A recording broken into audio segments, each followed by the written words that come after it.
Hey folks, Quill18 here, and welcome to a special Wednesday live stream where we are trying the digital version of Frosthaven. How's everybody doing? I'm doing well. Had a great sleep last night, feeling excited for this. So let's give a little bit of context. First, there was something called Gloomhaven, which is a board game, which I own, and it is the largest board game box I have. And sometimes you buy a board game in one of these big boxes, most of it is empty. Sometimes it's full, but it's full of really kind of just filler that wasn't needed. Gloomhaven, the box, every single piece of it was just perfection. And then they came out with a digital version, which is amazing because it meant that I could play with my buddies in the middle of like COVID times. We could play remotely, and we could go a lot faster because the computer was helping to calculate things, which is lovely. Now, there was a spiritual successor to Gloomhaven called Frosthaven, and I hadn't bought the physical version of it yet because I was trying to be good. But now we've got a digital version, which makes me so freaking happy. These blank Haven games are just masterclasses, I think, of game design. I really do speak very highly of them. Now, I do want to say that today's stream, our Frosthaven stream, is very, very, very kindly sponsored by the lovely people over at Arc Games. There is in the What Game on Twitch. There's a link. Frosthaven is available now in early access. If you're watching on YouTube, it'll be in the description box down below. So you can click that now. You can pick it up now, the digital version of Frosthaven, which I'm super mega hyped to play. So if Gloomhaven is gloomy, is Frosthaven frosty? Yes. Yes, I think it is. Much more further north kind of thing. The mechanics are very similar between Gloomhaven and Frosthaven. Some people have argued that the Frosthaven is just streamlined and cleaner in lots of different ways while adding more depth to it. I'm really excited by the town management aspect in Frosthaven. So in both games, in addition, and we'll talk about what the game actually plays like for those of you who don't know. It's sort of like it's an RPG that's. It feels a little bit like playing Dungeons & Dragons, but you don't need a dungeon master, if you know what I mean. Like that kind of thing. That is just lovely. If you like building characters, creating combos, it's great. It's a game that's designed for 2 to 4 players, although you can play it on your own if you just control 2 characters. It's very common to do these sort of solo playthroughs in Gloomhaven and Frosthaven. Again, I'm semi-equating the two because I have a lot of experience with Gloomhaven, but everything I say there will certainly 100% apply there. Anyway, and both games have this sort of meta progression thing. These are not one-shot board games. These are campaigns that you play out over a large number of sessions. You level up your characters, you unlock new items and new locations, but there's also a town, and the town itself develops. Now, and here's the thing I think that has me the most excited for Frosthaven over Gloomhaven is the amount of sort of control and interaction the players have with the settlement of Frosthaven. In Gloomhaven, it felt like a fairly established, largish town, and you did raise the prosperity of it, which did unlock a few things, but the town mostly felt like it was its own thing and it sort of existed as is. Whereas in Frosthaven, it feels a lot more, it feels like we're playing all of the base building, city building games that we love, right? We are upgrading, we're building new buildings, we're upgrading them, we're unlocking new content, and that sounds great. It's just my screeners. Quill having an amazing hair day. Well, thank you very much. I did get a haircut on Friday. So, yeah, feeling all right. Anyway, I think we're gonna jump in here. I think we're enough chatting in. You can do the What Game or check the description box on YouTube and get the link because it is available in early access. Now, I think it came out on the 31st. Now, it is still in early access, but let's go ahead and play. I'm going to start a new campaign. I've only dabbled in the first couple of missions, a tiny little bit in here. There's a tutorial if you want to play, but we'll go straight into the main Frosthaven campaign. We're going to create a new party. The Mighty Sprouts? Sure, the Mighty Sprouts. I'm going to play on just standard difficulty here. You can see there's a lot of difficulty options. Standard is fairly low, so if you like a challenge, it's there, which is also good for replayability. Then we're going to build our party. So we can have up to 4 characters. We have to have at least 2. I can't remember if there's a dialogue or cutscene here. No, not yet. Okay, there will be, and I'll shut up for that. You can see here, we're going to create 4 characters. Now, there are at the start of the game, 6 character classes unlocked. But there are many more to unlock. So just like in Gloomhaven, but for those of you who don't know what it is, you are going to be making a character using one of these 6 character classes, and you will be playing them for a while, and then you will be retiring the character in a very intentional way. And you might be like, well, why would I want to do that? Because, you know, like, oh, I've grown attached to it. Yeah, but there's a brilliant joy in unlocking more stuff and trying more classes, and especially, now I don't know what the unlockable classes are in Frosthaven yet. In Gloomhaven, the unlockable classes were so radically different and really led to interesting gameplay. And over the course of the campaign, I think I did 3 characters, and I think 1 or 2 of my friends might have done 4 characters each or something like that. You do go through a lot, and it's really exciting to unlock something new, which also tends to further the meta progression of the game. Now, we're not really going to see that aspect here because, well, honestly, I'm probably going to talk too long, but we'll see. Anyway, my plan is I'm going to build a Drifter character. So the Drifter here is considered to be fairly low complexity, which is good. If I'm controlling 2 characters, I want to limit the amount of complexity I'm going to be playing with. And there's a number of different ways that these characters can be built. There's perhaps a limited amount of ways that you can build a character, like at level 1. But the thing is that as you go up in levels, you will unlock more cards effectively. It's not a deck building game, but there's going to be something like that. Anyway, you can customize and tune your characters in a variety of different ways. From my research on the Drifter specifically, for example, they can really be built as melee or ranged, as a tank or as a support or a healer, with a lot of different options. We're going to be playing this Drifter here on this one as sort of a frontliner melee with maybe self-healing as a way to kind of persist that. I'm not sure, but you can see even in the design here, right? We've got a club, but we've also got arrows, so we got kind of a bit of a hint over there. And we got these cool little breakdowns. We can see what cards they come in. We'll look at that when we get there. We get backstory about this. The species here is an Inox. Yeah, no personal quest loaded yet, but we'll go ahead and make a Drifter. What are we going to call our Drifter? We need a name. We're going to need 2 names. We're going to need one for the Drifter, and we're going to need one for our Deathwalker. Our Deathwalker is going to be the other character. So Drifter name, Bob the Drifter. Tokyo Drifter. Oh, that's funny. Is the same species as Gloomhaven? Yes, Inox is one. I believe. Well, they're calling it. They're not calling this like a sequel or anything like that. They're referring to it as a spiritual successor. But I think a bunch of the lore is still present. Like Drifter, beef, Deathwalker, cake. That is funny. Just call it Tokyo. Call the driver Max Verstappen. Oh, I see what you're saying there. Dark Drifter. Yeah, okay, and we've got people both on Twitch and on YouTube saying that we should use Tokyo. So all right, we'll have our Tokyo Drifter over here. That's a Fast and the Furious reference, right? I actually haven't seen a single one of those movies. I need to. I keep meaning to, but I haven't. You can see here we're going to choose a personal quest. So this is something that Gloomhaven and Frosthaven both do. When you create a character, you give them a personal quest. And this is what determines when your character retires. This is your character's motivation, the reason for being. And there's a random pool of these. In the physical version, again, I don't own the physical version of Frosthaven, but I do Gloomhaven. I assume it's very similar. There's a stack of these. You shuffle, you pull 2 randomly, and from there you choose one of the 2. So we can do team building. During 8 different outpost phases, encounter a person's name. Or searching for the oak, personally loot 8 total lumber cards through loot to unlock sacred soil, then follow it to a conclusion. I have no idea what these are, but that sounds fun. Let's do that. All right. You do get to choose a starting equipment. You've got $30 to start off with. This gold, as I understand, does not carry forward with you in a campaign. You want to spend it here. The book does have recommended items for each character. I believe for the Drifter over here, it recommends starting with the Amulet of Life, which is a little self-heal, which sounds good. And then I think, oh, do I still have it open? Was it Winged Shoes? Winged Shoes recommended, which allows us to use this to make a move into a jump move. So that we can avoid some terrain obstacles and stuff, which will be pretty good.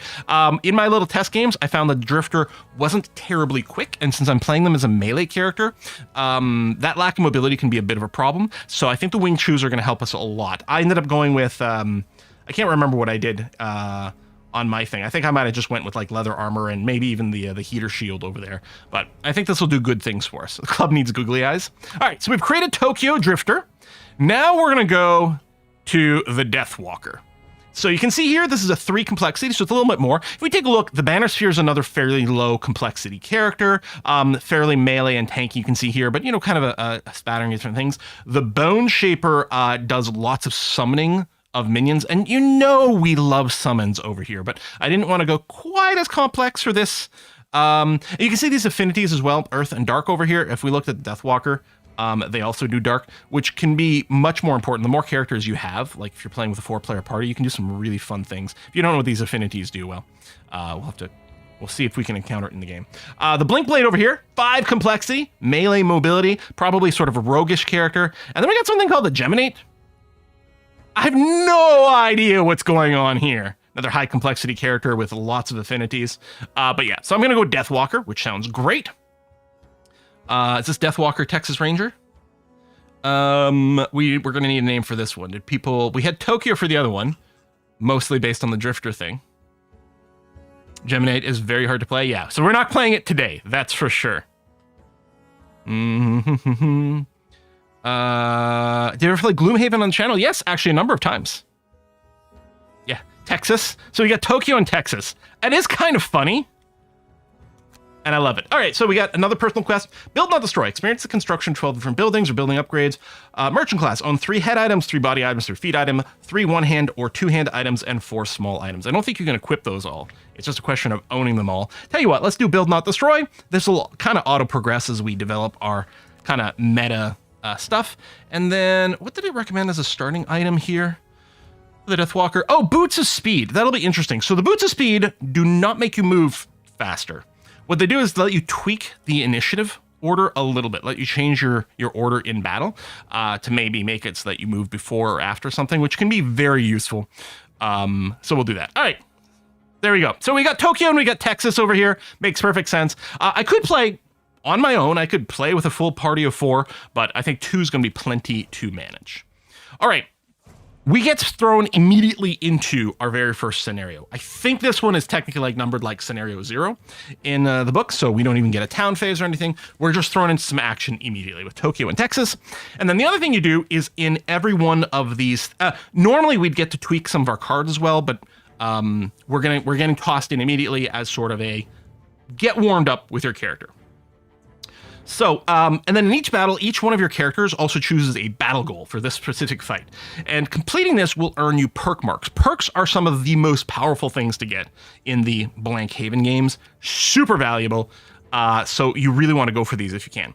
So Tokyo could take Hunter, kill 1 or more elite enemies, or 2 or more for 4 heroes. Okay, we're not playing with 4 heroes, so this Hunter would have to kill at least 1 elite themselves, get the killing blow. Go Optimist, remove a negative condition from yourself or an ally 2 or more times. If we were getting poisoned, then Tokyo could use his healing to clear the poison. I don't know if how likely that's going to be. Dynamo, kill an enemy with an attack that would have caused at least 4 more points of damage than necessary. Oh, okay, so you want to massively overkill an enemy to get this. You know what? Let's take that. And we'll see what we can do. This one is worth 2 perk marks, which is great. Kill an enemy and open a door in the same turn in either order. See, that's really tricky to land, but very rewarding. Ritualist, kill an enemy while 3 or more elements are strong or waning. I don't think we've got enough element generation for this to come up in this particular scenario. Accountant, have 0 cards in your hand each time you rest. You know what? We'll see if we can pull that off. I'm not going to stress too much about these. We're going to focus more on core gameplay and explanation and that sort of things, but we'll see. So we can see here, the scenario is a town of flames, save the northernmost outpost of the Empire. I'm assuming this northernmost outpost is called Frosthaven. Here's the enemies we're going to face. Some Algox guards, archers, priests, and an archer elite, and the loot bag reward. So this is something that is different from Gloomhaven. In Gloomhaven, when you kill enemies, they drop a loot bag. When you pick it up, you get some gold, which you can then use to buy items and, you know, a few various things like that. In Frosthaven, loot bags can contain gold, but they can also contain various materials, which are used to build your town. And all of a sudden, like as soon as I saw that, I got like, I got a little thrill. Maybe if you don't get credit. I mean, not resting is probably impossible, but yeah, I suspect that the accountant is a battle goal that starts off like checked off, like succeeded, and you fail if at any point you do a rest and you don't have an empty hand. Anyway, let's begin quest. The sounds greet you first. Muffled metallic pangs, a voice howling. It's difficult to make anything out with the wind rushing past your ears, but you know that tune anywhere. There's a fight up ahead. But a fight means people. Yeah, man. Solo means you control 2 characters. Yeah. You hear more, a scream, the crash of Although there are soloing stone, scenarios as well. deep, earthy growl. You're running now. Your legs are wasted from the hike. Your shoulders ache from your gear. But the sounds are close now, and up ahead, you see the gauzy orange light blooming in the I do like gauzy orange light blooming in the air. You round the final bend in the trail, and you see it. Frosthaven, engulfed in flame. This is like my RimWorld bases where I build them all out of wood, and then I'm like, how are they burning down? Windows and crawl over roofs. People stream from the town's ruined gate, their faces bent in panic. A moment later, you see the object of their terror. A massive creature with 2 legs and 2 hulking arms, covered entirely in thick white fur. 3 gnarled horns crowning its head. Aldox Raiders! Cries an elderly porter beside you. We're doomed! Yeah, I'll move the camera. More than anything else alive! We've come all this way for nothing! As if Just to do this? prove the point, the Olgox you've been watching catches a fleeing outposter with one hand and hurls him backward as if he weighed nothing. 10 days you've been hiking. 10 days, and But I'm a little tired. you breathe out a thick plume of foggy air and hoist your weapon high. Time to get to work. All right, let's do this. Brittle doubles the next source of damage a character takes and cancels out ward. Loading tips. Why is this game so much harder than Gloomhaven? Yeah, you find it harder than Gloomhaven? Part of it, I do wonder with some of those things, is, you know, if it's by the end of a big Gloomhaven campaign, you feel like you've mastered the system, and then you come into Frosthaven and everything's just a little different, and then it takes you a while to remaster the system, to know what the enemies are, what to expect. Aldox Raiders! We're doomed! Doomed! All right, so this is the battle map. So in like the physical version, what would be happening here is you'd open up the scenario and you'd get instructions of, okay, take tile G and M and place them this way. And then depending on how many players you are and what difficulty setting you've chosen, you're going to deploy a certain set of enemies here and here and here. There's other stuff in this other room, but until we open this door, it is inactive. So that's how we would manage it. And the enemies have a very simple way of operating, because in the physical game, when it's time for the enemy's turns, you're actually processing it. The players are doing it. You don't have a dungeon master, but they have a fixed set of rules so that every player knows exactly what the enemies are going to do once they draw their card. So they're going to be drawing a card. After we pick our actions, they're going to be drawing a card, which will determine what they do. And then every player will be able to know, okay, this is exactly what's going to happen. Now, what do we do about it? But it is really convenient to play on the computer where that is happens in even more automated things. The core gameplay loop is like this. At the start of a round, each character is going to choose 2 cards. So they have it's not even a deck of cards. They have a hand of cards. Okay, there's no deck, there's no drawing, there's no shuffling, there's nothing like that. You have a hand of cards, and these characters actually have slightly different number of cards over here. And you're going to choose 2 cards. The cards have a top and a bottom. So if you look at Prudent Preparation here, you can see it's got a top thing at the top, a top thing at the top. Good job, Quill. It's not like talking is your job or anything like that. In this case, with Prudent Preparation, it will put 1 shield effect on us and 1 retaliate effect on us. That's the top effect. And then it also has a bottom. And in this case, for Prudent Preparation, it heals for 2 at a range of 3. You'll notice Frosthaven has, I believe, it makes a much more use of iconography rather than text to explain the cards than Gloomhaven. Unless I'm misremembering Gloomhaven, which is entirely possible. But yeah, that's what's going on over here. So you're picking 2 cards, and then on your turn, when it's time to actually take your action, you're going to be, from your 2 cards, you're going to use the top of one and the bottom of another. Now, generally speaking, in this planning phase, you probably have an intention of these two cards. I'm going to use the top of this one and the bottom of that one. But you're not actually locked in on doing that until your actual turn comes up during the battle sequence. You can choose to play the top and bottom out in any order you'd like. Again, normally you go in with a plan.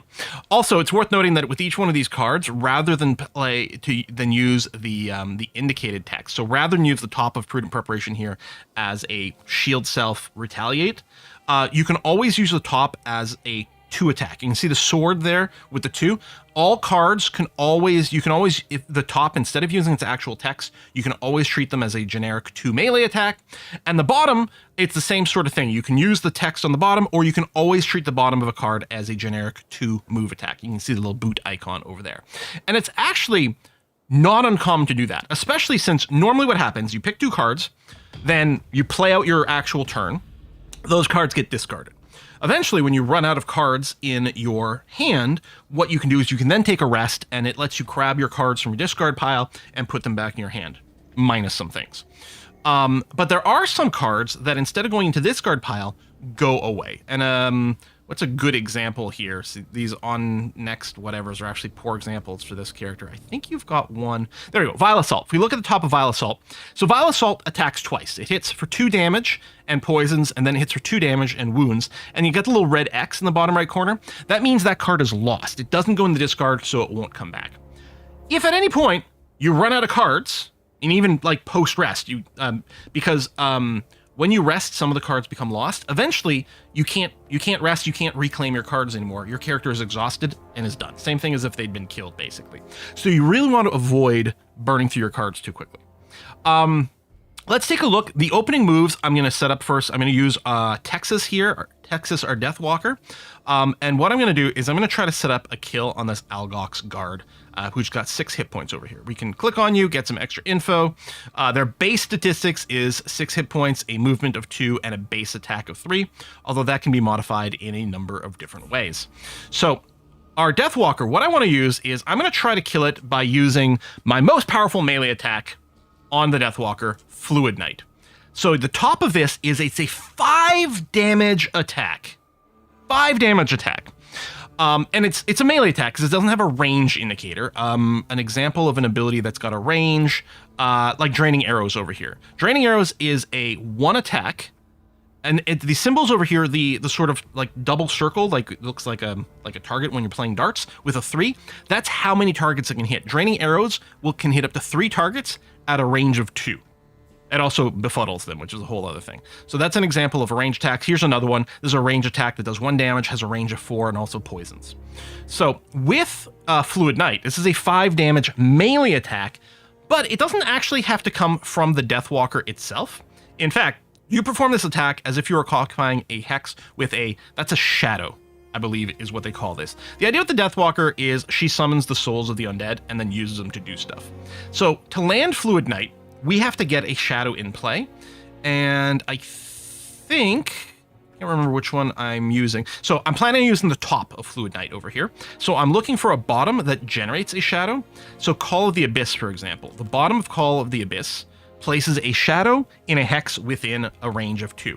Which means I'll be able to put a shadow, say, right here from the bottom of Call to Abyss, and then I'll be able to use Fluid Knight to attack from here to hit there with 5 damage. And it might do slightly more damage than that, because one of the things is each of these characters of ours has an attack modifier deck. When you attack, you also draw a card from your attack modifier deck, and it can do a few things. If we get lucky and get a +1 or +2 or ×2, then it'll deal enough to one-shot that guy, which is what I'm hoping happens. 0, he'll still have a hit point, and we could go a -1, a -2, or a flat-out miss over here. These are all possible. Little dots, this is to show how many of those things are in that attack modifier deck. Modifying the attack modifier deck is something that you absolutely can and will do as you level up your characters, and it's one of the most powerful things you can do. So we're going to do that.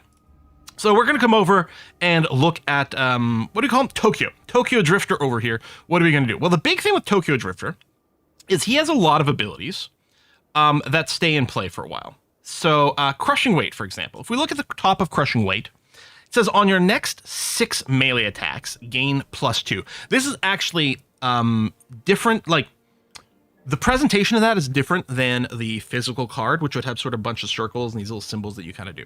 And it's got some weird symbols in the bottom right corner. It's got this like sort of infinity symbol, but it also has a loss thing. Basically, this is a buff that stays in play until it gets burned away. Once it's been consumed because you've done 6 melee attacks, then this will go away and be lost. But getting +2 attack is pretty big. All of our attacks we've seen so far are fairly small. I mean, the Deathwalker's 5-point attack is insane. Most of the attacks we're going to see are going to be like 2s and 3s, and of course we can use a generic 2 attack on the top of every card. So adding +2 damage to an attack is massive. Now, it'd be like, okay, well, we can only use this 6 times and then it goes away. Except that a bunch of the other cards that the Drifter has lets you, I can't remember the terminology that they use. Regain a use of your active bonuses is what it is. I think on the physical version, it says to move the token back 1 step, but basically it gives you extra charges. So this crushing weight's going to come in with 6 charges. Every time we melee attack, those charges go away, but we have ways to regain those charges, and that's amazing. So I think we're going to do kind of a setup here with the Drifter. We're going to get crushing weight going, and then other than that, I'm kind of just looking to like maybe move him forward. The bottom cards tend to mostly be movement, and very rarely have an attack. Although there's an example there, Bloodletting does have an attack on the bottom of this, although we wouldn't be able to reach anything. So I'm mostly just going to look to do a move, and I think we're going to have to move a fair amount here. So I'm thinking I might just use the bottom of Deadly Shot, which means you move 4. We had another multi-move card somewhere over here. Like this one here is move 4, then attack 3 at range, but it is a loss card. It gets burned. Now, the order at which people move, act in the actual battle is determined by initiative number, and the initiative number for the players is determined by the cards they pick. So with Tokyo Drifter over here, we chose Deadly Shot, which is a 32, and Crushing Weight, which is 71. And of those two, I can choose which one I use. Sometimes you want to go as early as possible, i.e. A1 would be the ideal, because you go super fast, because that can let you kill something off before it hurts you, or do something to someone before they move and like the battlefield changes. Going first is often very desirable. On the other hand, when the enemies are attacking things, they will attack whatever's closest, and if there's a tie, they'll attack whoever has the fastest initiative. So going slower tends to mean you get less attacked. I think here, I don't think it matters too much. 32 is not terribly fast. I don't think we've got any real good reason for Tokyo Drifter to go particularly fast here. So I'll just go on to steady 1. It'll be a setup phase. We're just going to set up Crushing Weight, and then what we'll do is we'll move late in the turn order so that everyone else will have positioned themselves, and then we will move and be in a good position for the next round. So those are going to be my first 2 moves over here. So I'm going to end my card selection on both characters.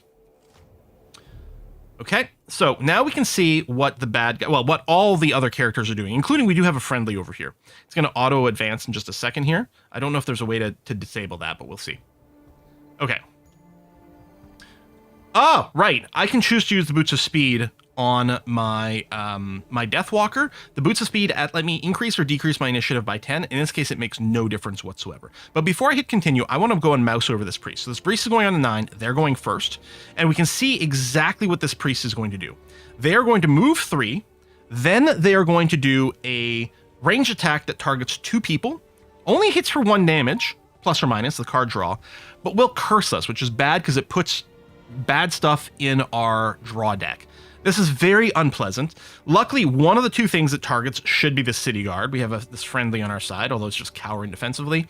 But it will hit one of us. It'll probably hit my Deathwalker, which is annoying, but there you go. So we'll see what happens. There's the priest's turn. It's not. If it doesn't have to move, it won't. So it hits him. He does have 1 shield, so he didn't actually take any damage. Actually, that's interesting. Even though he could target 2, he didn't because I was out of range. I would have thought he would have moved here so he could target more than 1 thing. I thought when I played Gloomhaven, they do try to move so that they can target as many things as possible. But possibly I played it wrong in IRL. Secondly, it's possible in Frosthaven, they changed the rules for the bad guys in that they don't move as long as they have a target. There's difficult terrain here, but it's not a block. It just costs 2 to move through that. You could have easily moved here or whatever. 1, 2, 3. Yeah, so, all right. No, they don't try to maximize targets. I may have been playing it wrong in Gloomhaven. So that's great for me, because it didn't give us a curse. I wasn't too worried about 1 damage, although our Deathwalker is pretty squishy at only 6 hit points. All right, so we're going to go ahead with our plan. So I'm going to play the bottom of Call to the Abyss, and I'm going to place a shadow. I think it's called a shadow. Yeah, it places 1 shadow. So I'm going to place a shadow right there. And then I'm going to play the top of Fluid Knight. I have no choice. I have to play the top of Fluid Knight. I could play it of a generic 2 attack, but I'm going to play it for the actual explicit text over here. A 5 damage attack that performs as if I was occupying the hex of the shadow. It does remove the shadow, which is kind of a painful cost. It will give me 1 experience points, and it will also go and infuse the battlefield with a dark element. So we'll do this. I pick the shadow that we start from, which is there, and then I pick the target, and let's cross our fingers for a +1. End of map blocks line of sight, so he couldn't hit 2. Oh, if he was here, I guess he couldn't reach that because of the walls. Yeah, maybe you're right. Maybe regardless of the case. Well, no, if he'd moved here, he would have been able to hit 2 of us. Anyway, doesn't matter. So yeah, you're going to go and attack that target. And let's see what we draw. We draw +2! Hey, we only need a +1. Ain't no kill like overkill, baby. Woo! All right, and then we're going to end the Deathwalker's turn. I might have items or something like that that I could use at this point to do various things, but I don't right now. You can see here we're creating an element. So now the battlefield has been infused with the dark element, and it sticks around for effectively 2 rounds. At the end of this round, right now it's strong. The end of the round, it's going to go and become weak, and then if after the round after that, it'll go away completely. But some cards can make use of these elements for various things. All right, so it's Drifter's turn here. He's probably going to take some hits, but he's got some healing, so I guess it's going to have to be okay. So I'm going to put down Crushing Weight. So Prime, so our next 6 melee attacks get +2 damage.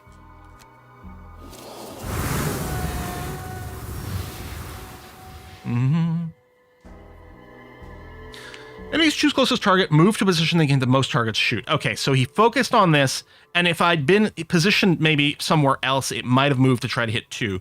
But I guess any move towards me would have broken the target there, which is why they didn't do it. Okay, that's legit. I could use the Amulet of Life, but I haven't taken any damage yet. I could use the Winged Shoes to turn my move into a jump, but I don't think we need to do that. We'll just do a move 4. Now, we've got a couple of interesting possibilities. I can move this way to try to get as close as possible to these guys for the next round, which might be good. But I think what I'm going to do is I'm going to move here, because we're going to go and loot some loot. So we're only going to use 3 of our 4 movement, but I'm going to call that good enough.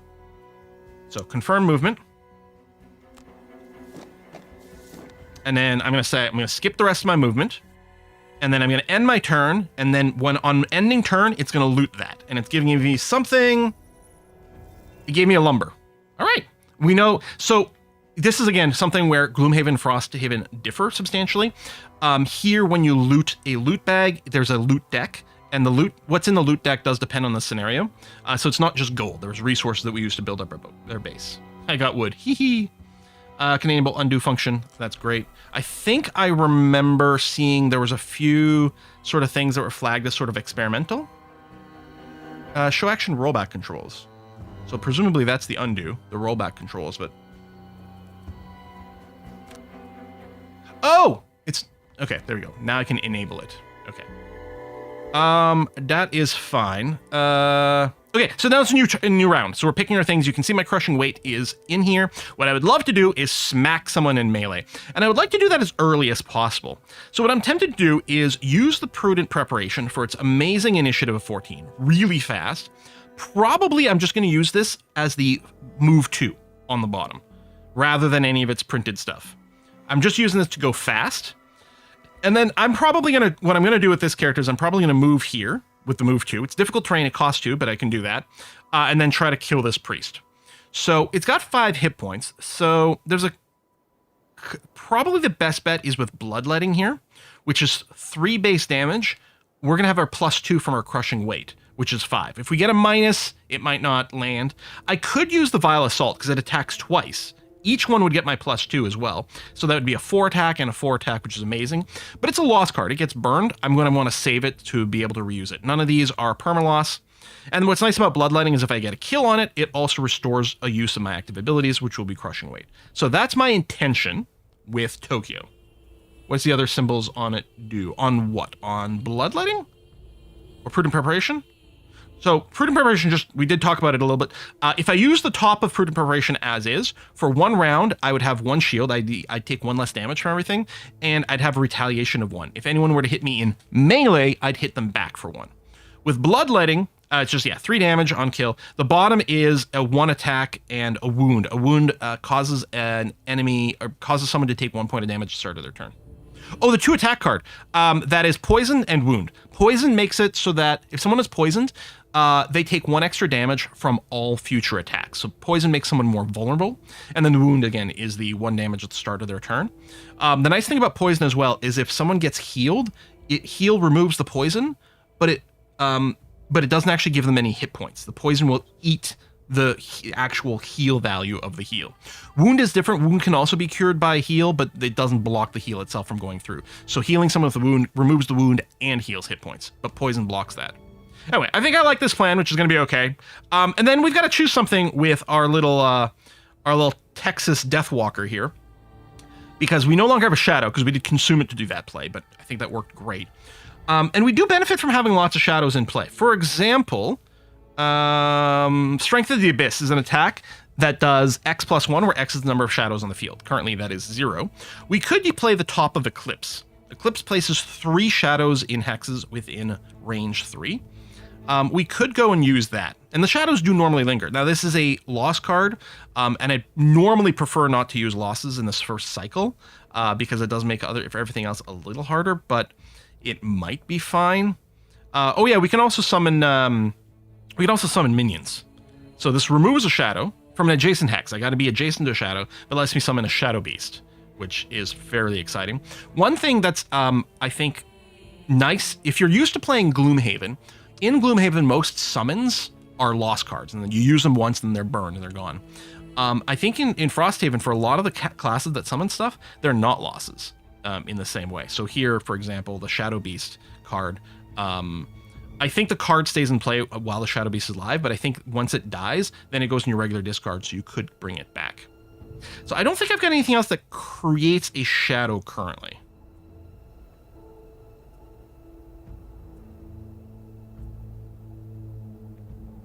No. So I think we probably, while last round was the Drifter setup, I think what this round was, we're going to use the Eclipse as kind of a setup. So we're going to use the top of Eclipse to summon 3 shadows.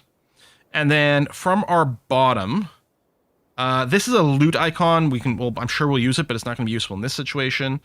This would be a move 3 and then would poison someone within a range of 1. 1, 2, 3. Yeah, so we wouldn't actually be able to reach for that. This is a buff that stays in play. I don't know if we're going to use it right now. I could move a shadow with that. There's a move 3 that infuses darkness. Actually, it would have been great to use the darkness on this round.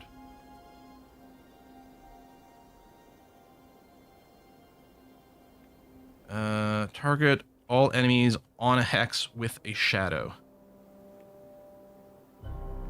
Okay, hold on. Maybe we could just do this, which probably means I'd want to do it early. So if I do this, I'd go early, I'd drop an Eclipse. Oh, it's range 3. No, I really do have to move forward to put it in a better location. So I think I'm just going to use the Call of Doom here. I'm going to go late. I'm going to go in the 86, and that's going to be fine. Okay. Let's just go ahead and end this. Is this the optimal move? I don't know, but at some point I gotta pick something. So let's go and do this. Okay. So Tokyo Drifter is going to go first, which is nice. The Archer is going to shoot something. It's got a range of 4. It's going to attack for 2. It can move if needed. There's a good chance this Archer won't move because it should have something within range already. What's the Priest doing? Move. Oh, he's going to try to heal someone. Okay. So that's actually quite good. We can kind of ignore the Priest. If we can get a killing blow on the Archer, that'd be ideal. Or I suppose killing blow on it. I don't need to use our Boots of Speed to change my initiative on my Deathwalker.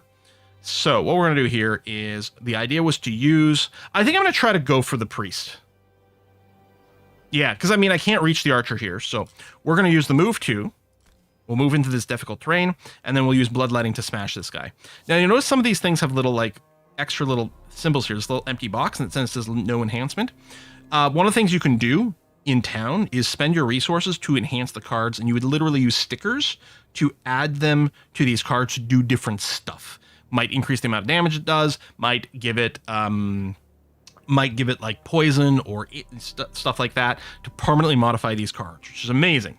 All right, so use the move. I don't need to do the heal. I don't need to the jump. I could have used this to move slightly differently and ignore some of the difficult terrain, but there's no reason to do that right now.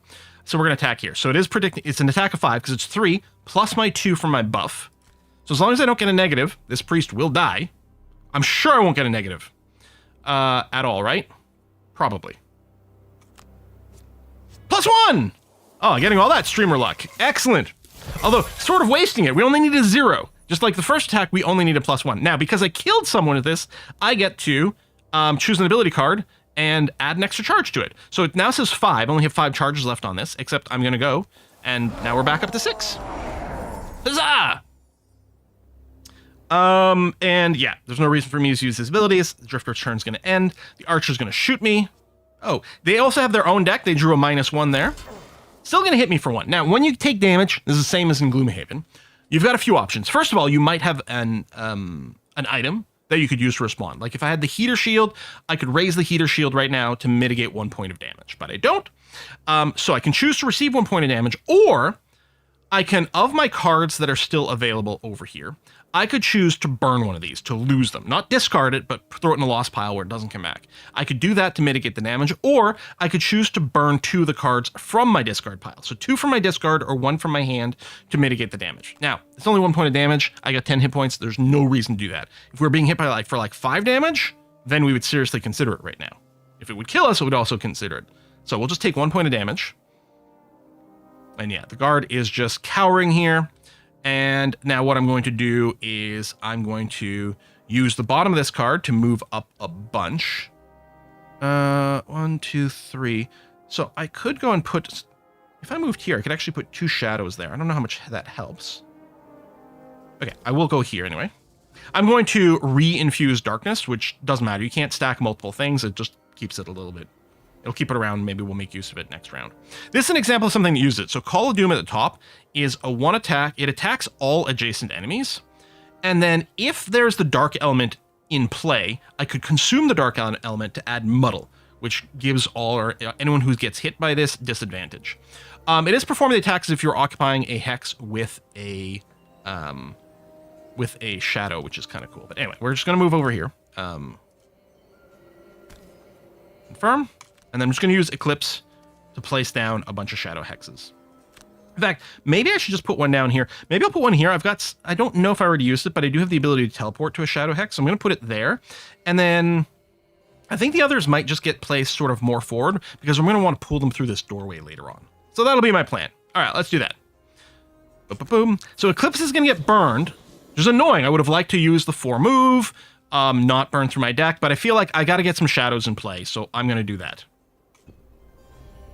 All right, next round. So we only have 1 archer left. The question is, can I kill it? I really don't want to remove shadows. Oh, 1, 2, 3. Oh, that's not bad. I can use Shadow Step. So this gives me 3 movement on the top, and it's very valuable. Attacks on the bottom of the cards and movement on the top of the cards are rare and therefore very valuable. Shadow Step lets me move 3, but I have to end in a hex with a shadow. I didn't plan this, but in hindsight, I would have loved to see, oh, I intentionally planned this. It'll work perfectly. Because I can move 3, end up here, adjacent to the bad guy, which I will then attack with my Shadow Step, and I'll get to end on loot and loot it. Oh, perfect. What bottom card am I going to use? I might have to get extra damage. I mean, if I get a +1, I'll kill him, but we'll probably not get a +1 over here. I don't... Actually, the Sunless Apparition would be quite good, even if I don't kill him. Maybe what we could do, our Tokyo Drifter here does have some range attacks. I might have him go later, and then if we need to finish this guy off with a range attack. So we'll go on a 19 with the Deathwalker. And we don't have to hit very hard.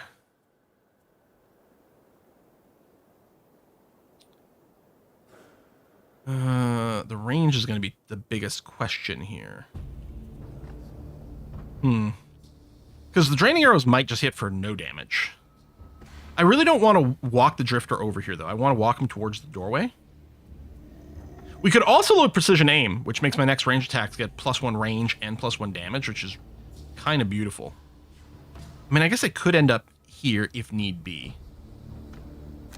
I could plan that. I need 3 movement to get there, though. That's a burn card, which I don't want. Oh, I do have a 3 movement there. Okay. I'll go on a 23. It'll be after that. Hopefully, the Deathwalker just kills this one. And then I don't actually use the Draining Arrow here. And in fact, I can just walk towards the door. Let's see what happens. End selection.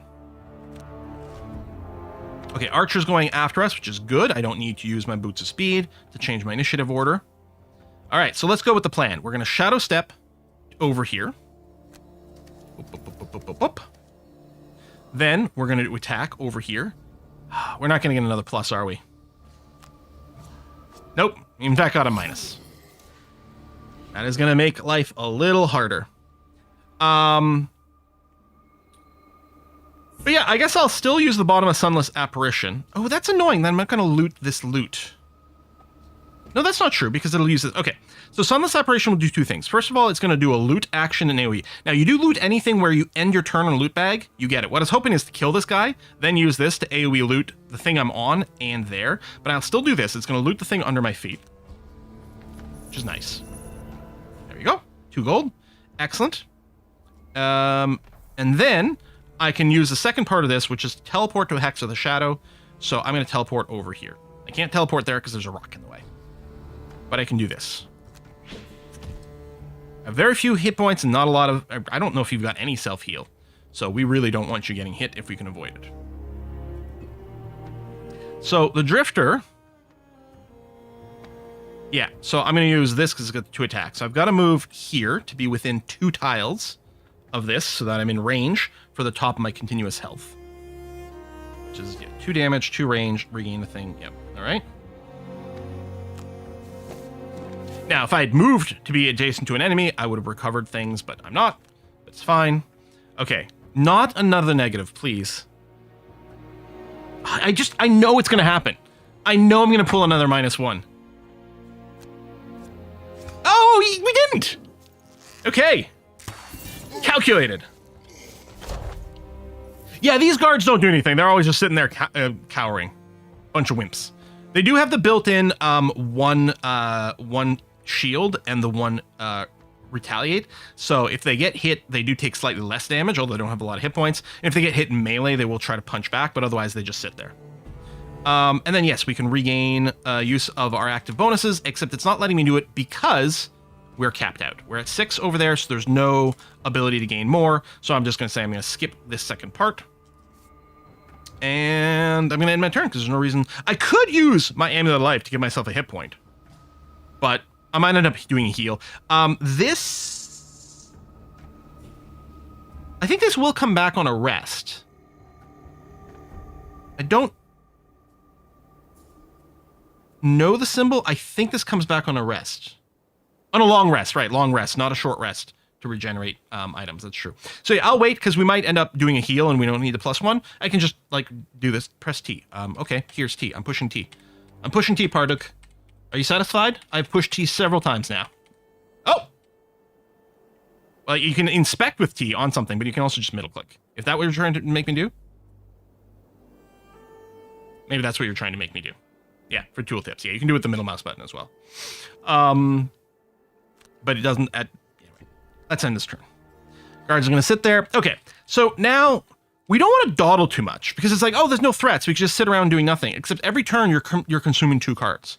So you are always on the clock. Running out of cards is the #1 way that new players fail at the Haven games. Gloomhaven, FROSTHAVEN, Jaws the Lion as well. Well, I haven't played Jaws the Lion, so I don't know if the mechanics are a little different there. You really want to do some card management. You don't want to burn them at all if, like, you want to burn them as little as possible. What I'd love now is a big move that doesn't burn, and unfortunately I don't really have one here with this character. We could draw and put in Sustained Momentum into play. We could play the bottom of this so that our next 6 move abilities get +2 movement. And I think that might not be a bad idea because I think we're going to have to do some jogging. So I might do that. I don't know if we've got a good top. I can set up Precision Aim. I mean, arguably, maybe I should set up Precision Aim only and then just sort of slow scooch forward. So that's a move 4. 1. Okay, I could use my jump boots so I can ignore the obstacle. 1, 2, 3, 4. Oh, Hey, that's interesting. Now, this is a burn on Violent Inheritance, right? If I use the bottom of this to move 4, but it does do a 3 damage range attack at range 3. That might be a really good way to burst through this door. Yeah, the sustained movement bottom, I mean, really, really increases our mobility here. But I'm wondering, should I do precision aim, violent inherent? So we'll get a +1 to range damage, like to actual range distance and range damage. And then we'll, hey, Kool-Aid through this door and shoot something. It'll be a 4 damage, 4 range attack. You know what? Maybe we'll just do that. It'll be for fun. I'll try to move faster, although 66 is pretty slow. I think ideally I'd like him to go first. We shall see. And if I didn't have the boots of jumping, I wouldn't be able to do that because this obstacle would get in the way. Yeah, I literally can't go slower. Well, that's not true. I could do things with my boots. I could use the boots to slow myself down and plan something. We do have 3 shadows in the field, so this would be a 4 damage melee attack, which isn't too shabby, assuming we can reach anyone, which we may not be able to. I mean, I could use the Black Barrage to just, like, scooch my shadows forward as well, or the Dark Fog to move one of the shadows up, which might not be a bad idea. Although, until the door is open, I can't really target through there. But again, no, I'll use my boots to go after my buddy here. We could use the top of Black Barrage. I mean, range 4 might be a little hard with the doors over here, but we might be able to reach something through there. And then what we could do is, I could say something like, let's plan Dark Fog. Oh no, I have to go way slower than this. I have to use Lingering Rot to be able to go slow enough to go after my buddy. I guess it'll be that. Because if we can't reach anything from the door, I can do it. I can move first, so we'll do this. And I want to move on a 64, which will get slowed down. So we'll see that. We could hang out. We could loot more things. We could long rest. We could do that for maximum, for maximum goodies here. But I'm just gonna run in there. It's fine. It's fine. And selection. The city guards are cowering defensively. What a surprise. I'm gonna use my boots to add 10 to my initiative, so I go second from the party. Okay. Now we're gonna hey Kool-Aid Man through the door here. Oh, let's set up the precision aim first.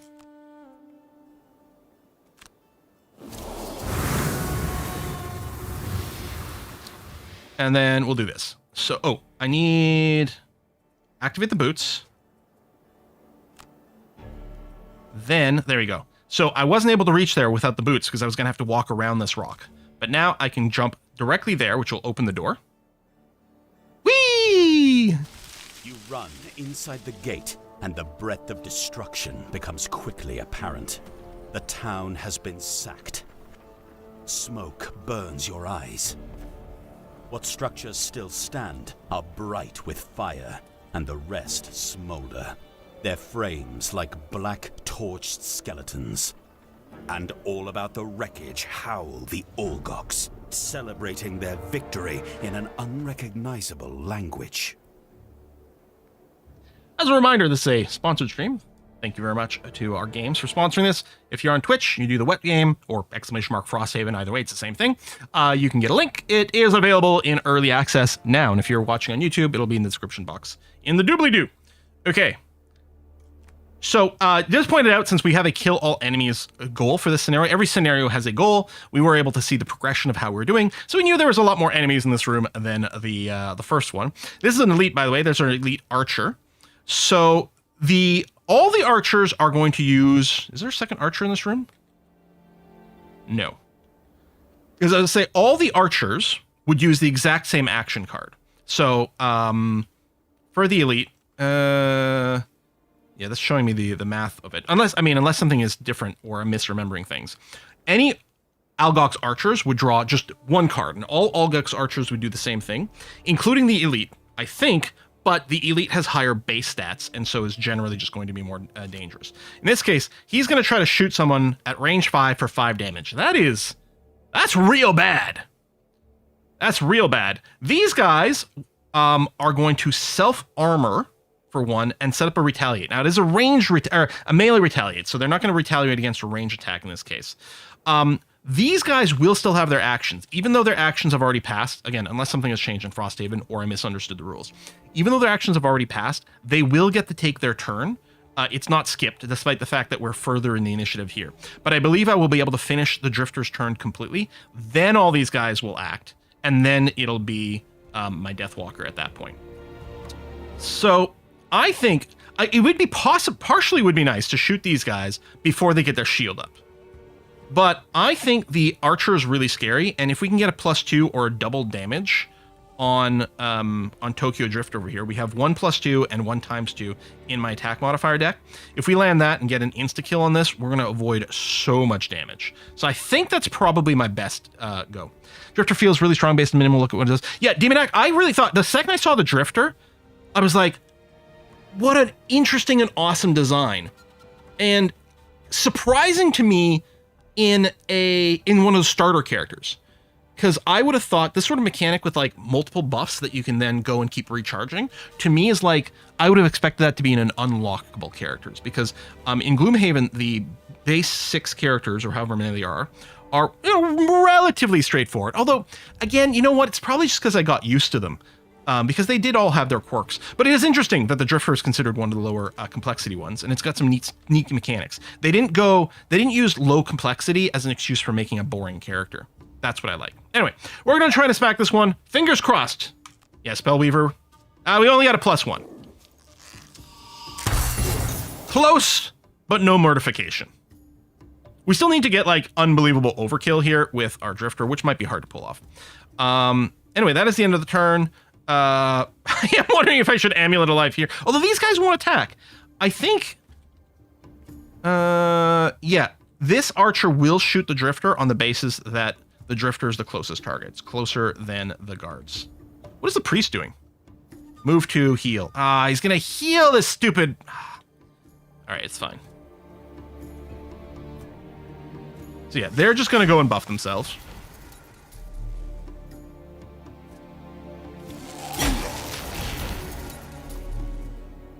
And before Archer gets ×2, I don't think the monster deck has ×2s. I might be wrong about that. Can we... Oh, apparently, never mind. Apparently they do. It's okay, we could just burn 1 card to cancel it. Yeah, that heal is actually super annoying. Really need our +2 or ×2 over here. Alright, here comes the Archer. He got a +0. So 5 damage seems like a lot. I think I should probably go and burn a card to turn that off. So I'm going to choose... that's interesting. So it's quite nice, unless I'm mistaken about something. We want to have an even number of cards in our hand, because right now we pick 2 of these cards next turn, then 2 the next one, and then we could rest and get something back. If I burn one of the cards from the hand, I'll have an uneven number of cards, which means I only get 1 full turn before I have to rest and reset. And that is unpleasant. I do generally lean towards burning only 1 card from my hand rather than 2 from the discard. In this case, we might have to burn 2 from the discard just to keep this a little bit better. I think we can... Prudent Preparation is good. I don't know about blindly playing the top. The bottom with the heal is kind of nice. I'm thinking we can maybe live without draining arrows.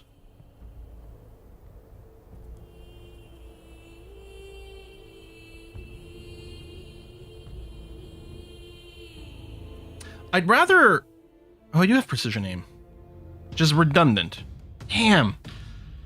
You think tanking the damage here is better? I mean, the thing is, I like... it's a big hit, which I like to cancel it. What I would hate is we just eat this one. I guess we do have heals. We just eat this one, and then we get hit for a bunch of little ones, like 1 and 2s, that feel really bad to burn. We do have the amulet. We do have a heal. All right, fine. Let's see what happens if we just take the damage. All right, so now it is our Deathwalker with the last action of the round. 1, 2, 3, 4. We're not in range, so we're going to have to use our movement first. We're going to end up in front of any... I mean, we could choose not to, but it's going to be fine, theoretically. How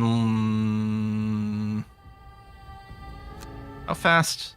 Okay, I think the Drifter is going to have to go on a 27. All right, this is a little YOLO, but we're going to do this. Unfortunately, I'm not going to be able to drop this poison, which is too bad. Maybe I go this way behind the rock? I'm gonna go this way behind the rock.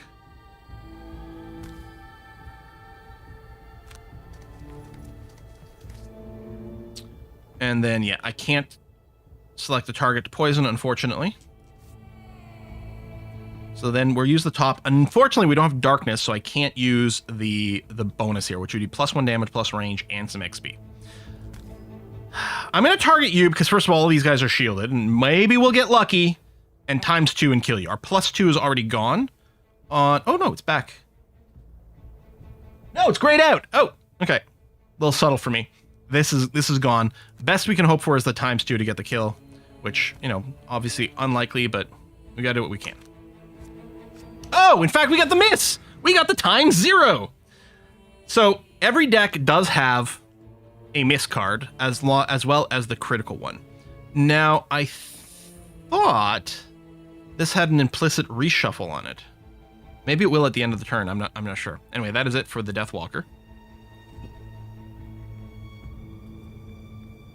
Yeah, there it is. It's back. So your miss and your crit both reshuffle the deck. So the ×2 and the 0 is always in there. You're never in a situation where the 0 doesn't exist in your draw deck when you're planning your actions. Yeah, so I need to go... I want to go first because I'm worried that our Deathwalker is just going to get targeted by all the things. This Archer gain, the heal, that is really annoying. So... I think we're probably going to have to do, and this is going to be some overkill, but I think we might use the Vile Assault for its actual text. We could also always change our mind and just use it as generic 2 attack, but we might use this for its actual double strike potential. And at the bottom, I mean, there's Unbreakable. We could set up things. I think we're just going to use one of these for like just a generic move of 2. So maybe I'll use Unbreakable, but we'll move on to 27. And then, yeah, I'd like her to go a little slower, even if I use Anger the Dead here. But I think what I'll plan is using the bottom of Dark Fog to move one of my shadows up into the room. And then we could use Anger the Dead, which will consume a shadow. Remove X shadows within 3 to add +X, +X, +X, all these things. Okay, that's actually really cool. Let's set up that. And I'll go after... I mean, right now I do have more hit points, but you've got heals. We do need an overkill, that's true, although that might not generate the overkill, but we'll give it a go. The priest is going really early and is going to try to immobilize someone. The guards aren't doing a move. They're going to try to melee, but there's no one in melee range. Okay, yeah, you're just targeting there, which is great. Okay, I didn't see what the archer was doing.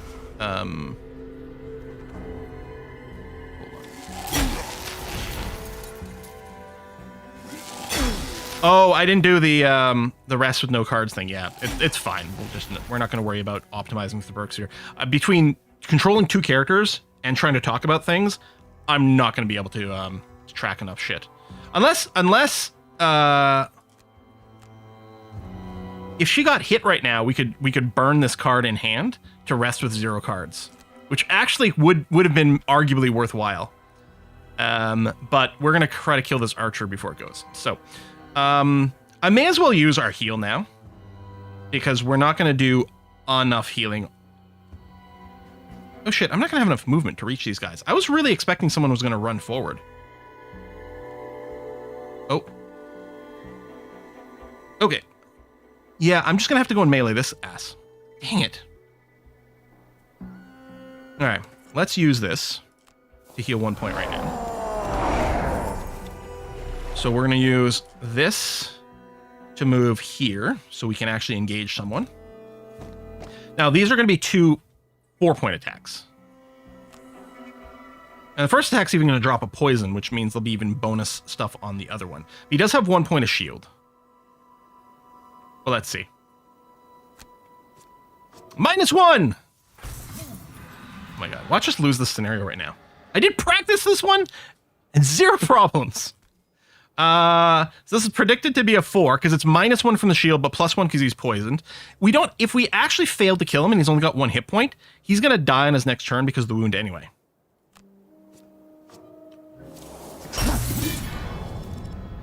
All right, that's fine. We'll just get those -1s out of the way right now. It's fine. I didn't want to overkill anything ever.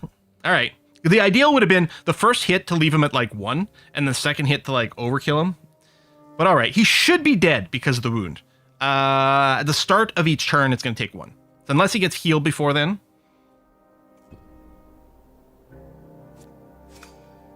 I'm going to have to burn a card here regardless. Oh no, it's only 3. Oh, but the hobble, right. Which I think is going to apply regardless. See, I really think we should have burned the card for the 5. I don't know why I let people convince me to do otherwise. I think we really did want to burn the card for the 5, because I think I'm going to burn a card now, and now I'm only avoiding 3 damage instead of 5 damage. I really think when you get a big giant hit, you do want to burn a card. And I'm gonna burn one now because I'm worried there's gonna be some things. I'm gonna get rid of Unbreakable. Oh, sorry, that's the one from my hand. I'd have to burn 2 from my discard. Really should have burned something earlier, but all right, let's do this. I don't think I'm gonna run the bottom of Continuous Health, even though it's like very appropriate. Actually, we can deal with. I think we can live without Deadly Shot right now. Whatever. I'm just gonna make a decision.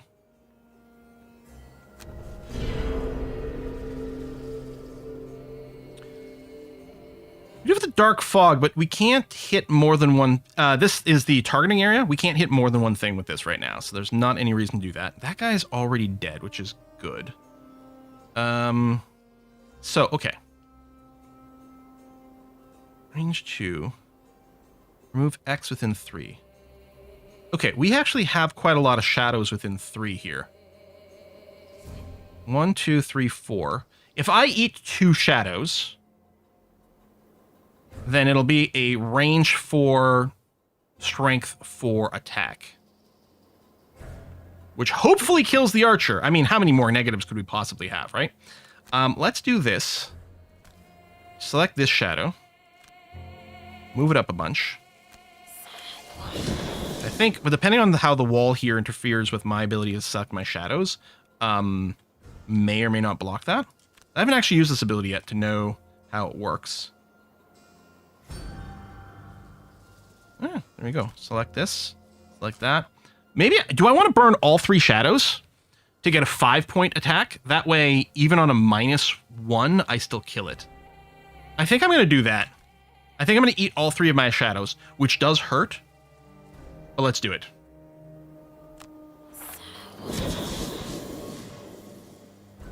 There you go. Attack 5. Now, this attack now has piercing, which means it would ignore the shields over here. But let's go for this. It's also going to generate 3 XP for me, which is nice. 1 XP per X. And that's quite good. Please. Watch us draw the miss again. Hey, +1. All right. Oof. Man, I'm getting stressed. I don't know about you guys. But yeah, killing the elite archer is really important because it was by far the biggest source of damage. Okay, I'm going to use these 2 abilities. No need to think about that one. And then over here, yep, we're not going to get our perk on you because we have still 1 card in our hand, which is too bad. I should have taken 1 hit, burned a card in my hand just to intentionally do that. Now, you've got 2 options for the rest. You can short rest, which immediately randomly loses one of these discards, but then puts everything back in your hand, and then you can choose something. And then there's long rest. The long rest is we do nothing at all this round. But as a bonus, we get to choose which one of these gets lost, and we heal 2 hit points. I think we're going to aim for speed. I'm going to do a short rest right now. And so that's going to lock that in. And then it's telling me it's going to discard Call of Doom. Now, I could go and choose by inflicting 1 damage myself, I could choose to lose something else instead. I think it's perfectly fine for us to lose this spell. So I'm going to go ahead and lose that. And then we're going to pick something here. I have no shadows currently. I do have with Call of the Abyss the ability to put 1 shadow down, so we could consider that. It's within 2, 1, 2. Oh, so I could do that and then do the Fluid Night.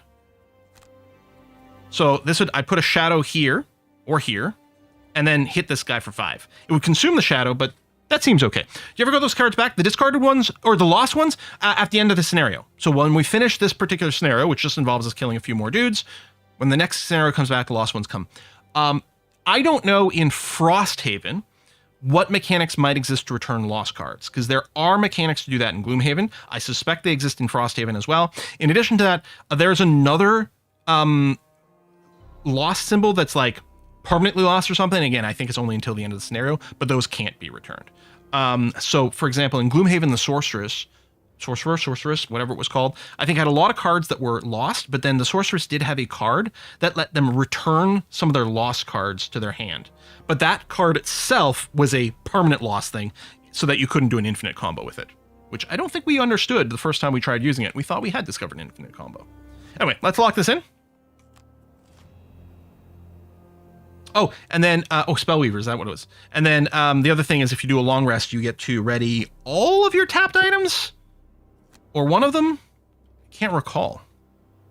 Okay, so we're going to go with our battle plan. I'm going to drop a shadow over there. The shadow's going to go away as soon as I use it, so it doesn't actually matter exactly where I put it. Oh, okay. Now, not all items are tap and then come back. Some items are literally just once per combat. So we're going to use Fluid Knight from this shadow to this one. +1!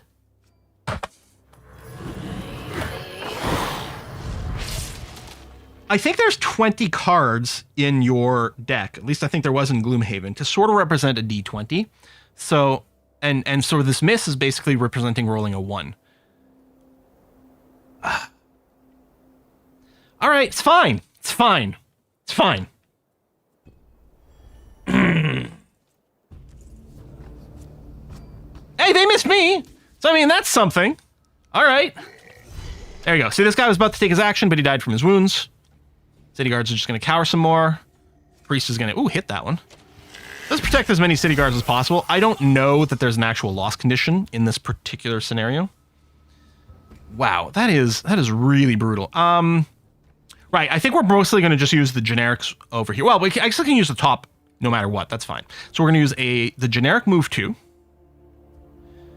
And by that, I mean I'm not going to do it because I am, in fact, immobilized. I guess I should have just done a long rest here.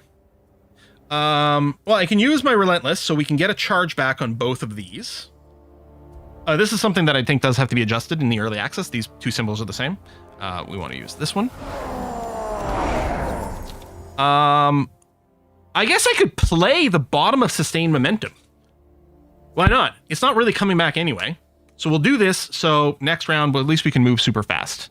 Because this Immobilize only stays for 1 turn. So we'll make up for it. This is Gloomhaven Sodium OD. Yes, the salt is real. Okay, so same thing. What we're going to do is we're going to do rest. I could do a long rest on the Drifter. He's got items we could get back and things like that.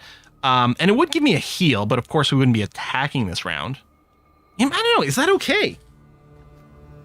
I would get my heal amulet back, which is good. We're sort of giving them around. On the other hand, if I just short rest, then I can beat the crap out of things. Let's just short rest. When in doubt, beat the crap out of things. You're signaling short rest, and then over here, we're going to... Yeah, we don't have the shadows anymore. But we do have darkness. I think Black Barrage is probably what we're looking for here. And then on the bottom...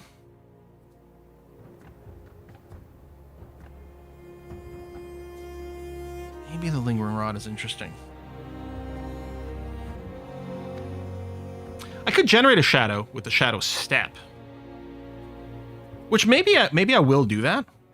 I wonder if maybe I can Shadow Step over here. It'll put a shadow, it'll loot this, and then I can hit the Priest, who honestly might be kind of annoying. If we don't kill these guys and Priest starts healing them, that could be really frustrating.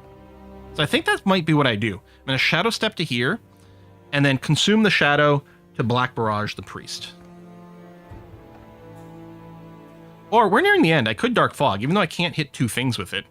It does actually do more damage. It's range 3, 3 damage, and curses.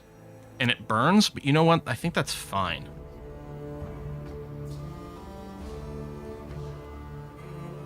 Alright, I like it. So we're going to do that, and then we'll process the short rest over here. It's going to burn draining arrows. I'm going to say that that's fine.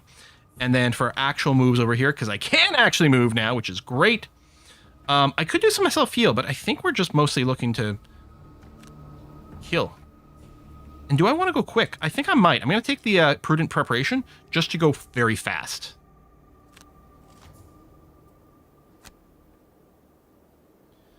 All right. What are these guys doing? You are move 3 melee attack, and the priest is move 2 big heal. Both my characters are going to go first. I can't read. No, that's not true because I get the extra movement. This is going to be a 5-point attack, assuming I don't roll a negative. And of course I'm not going to roll a negative. I can one-shot the priest. And then we've got a little bit more flexibility with our Deathwalker about what we want to do with her. Okay, I'm totally not going to roll a negative, right?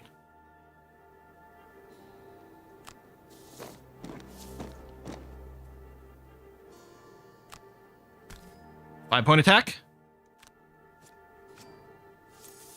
Good news, everyone, I didn't roll a negative.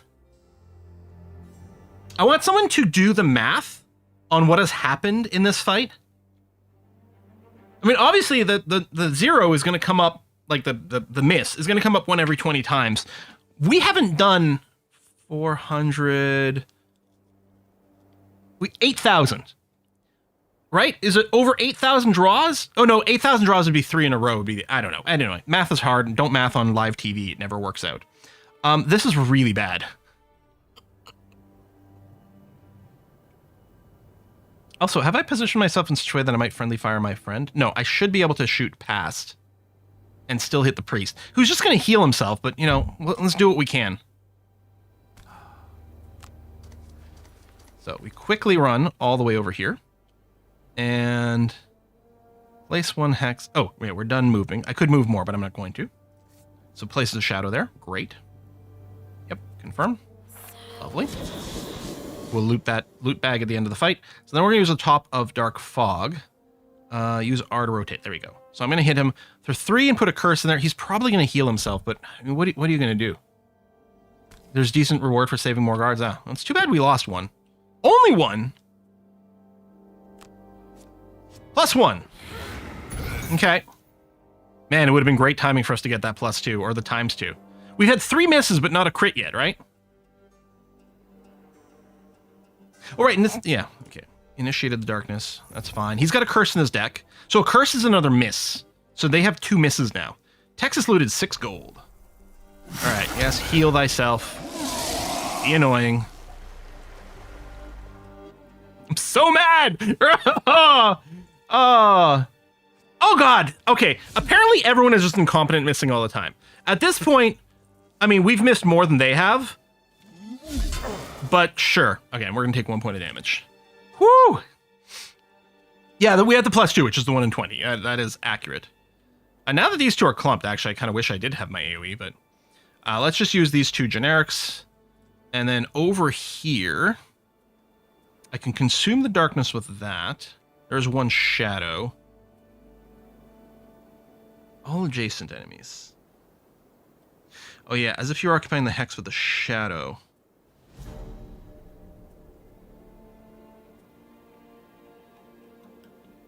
Okay, what if I use the bottom of Black Barrage to move all my shadows, a whole 1, to here, and then I use the top of Lingering Rot to attack all adjacent enemies, as if you were occupying a hex with a shadow. It will remove the shadow, but it's going to attack both of these for 3 plus poison. Assuming I'm recognizing this correctly, let's try this. Oh, they're going fast. Okay. These guys aren't attacking, though. They are setting up for Retaliate, which is a little unfriendly. Oh, yes, I could. If I can move it onto the Drifter, and I think I can. I wasn't thinking of that because I'm used to thinking, well, it's not an empty square. But you're right, I can move it there. Now, I don't know if I'm going to get double retaliated or what. Love how he's fully healed now, because why not? Because why not? Let's see. Okay, I'm going to take this shadow and move it to where the Drifter is. Okay, then we're going to use Lingering Rot. Fire from here. And it's going to attack all these enemies.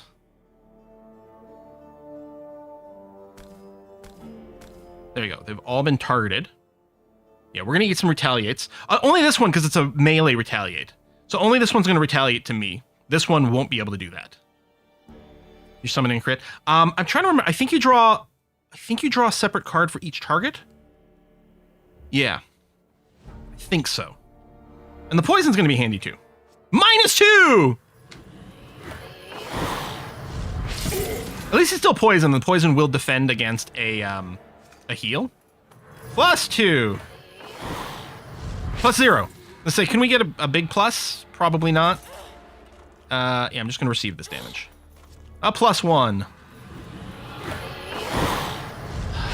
So they're all going to take +1 damage now because they are poisoned, but this is still... Oh my god. The start went pretty okay. This has just been tragic.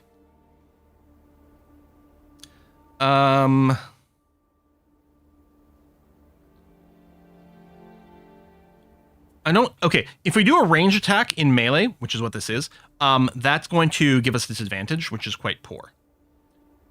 I'm wondering if maybe what we do is we use the bottom of this to set up retaliation. So if we get attacked, we're just going to retaliate back. Use the bottom of this, and then just use this as a generic melee attack. Yeah, I mean, that's the thing. We're going to use the generic melee attack, yeah. I'm just addressing why I'm not going to use the actual text, which means I won't recover a bonus action, but that's fine. I could use the bottom here as just a move, but we'll do that. I could flip it around and do this to be better heals, Quill, pay attention. and then use the generic attack here, but I think I'm going to do this.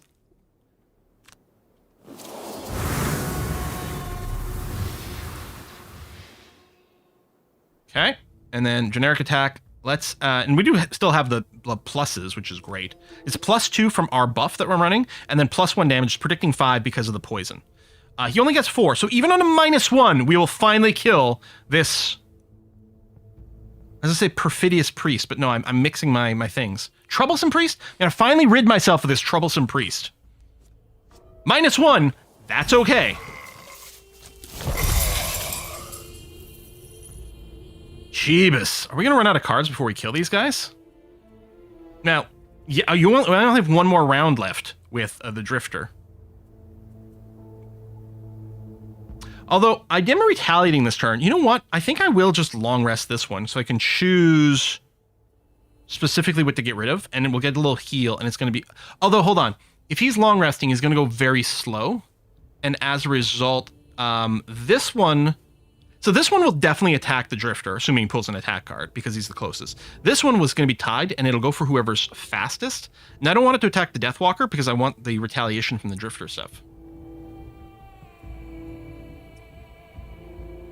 If we cancel these are all X. Some of the buffs will not be lost after they run out. These are all going to the lost pile when they run out. Okay, I'm going to go short rest. And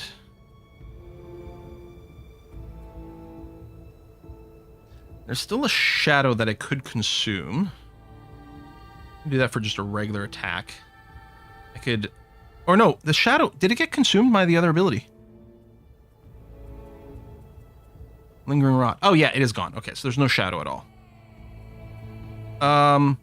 You know what? And I could just move back. Hold on. Oh, okay, I can use the undo action.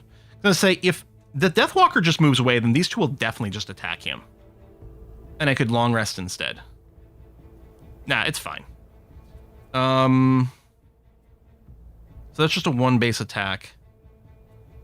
I'll use this and then pull back. And then I don't really care which one I use, so I'll do this. Yeah, that's fine. Burn that one. And then play these two. So the Deathwalker, yeah, I'm going to move to here, which will give us an extra loot, which is good. If it's, I think the gold is just for the character, but I think the other material is collectively for the group. And then we'll use the top of this, which is just going to be a regular range attack. -1! Of course. Could have killed him with a +1, but no! Alright, we'll loot this. 1 hide. Alright, so the guards are going to cower. These two will attack, and they will attack my Drifter. Of course, you'll get a +1. Oh, and I have no cards to burn, which means you don't get a retaliation. Oh no, we're just losing the scenario. My God! No, it's done. We don't have enough cards. Oh no, we have lots in the discard pile. Okay, so that's something. Let's do a short rest. Could we get a tiny bit of luck? It would be nice. I can't use Fluid Knight unless I've got a shadow at all. So I think it's fine to lose, actually.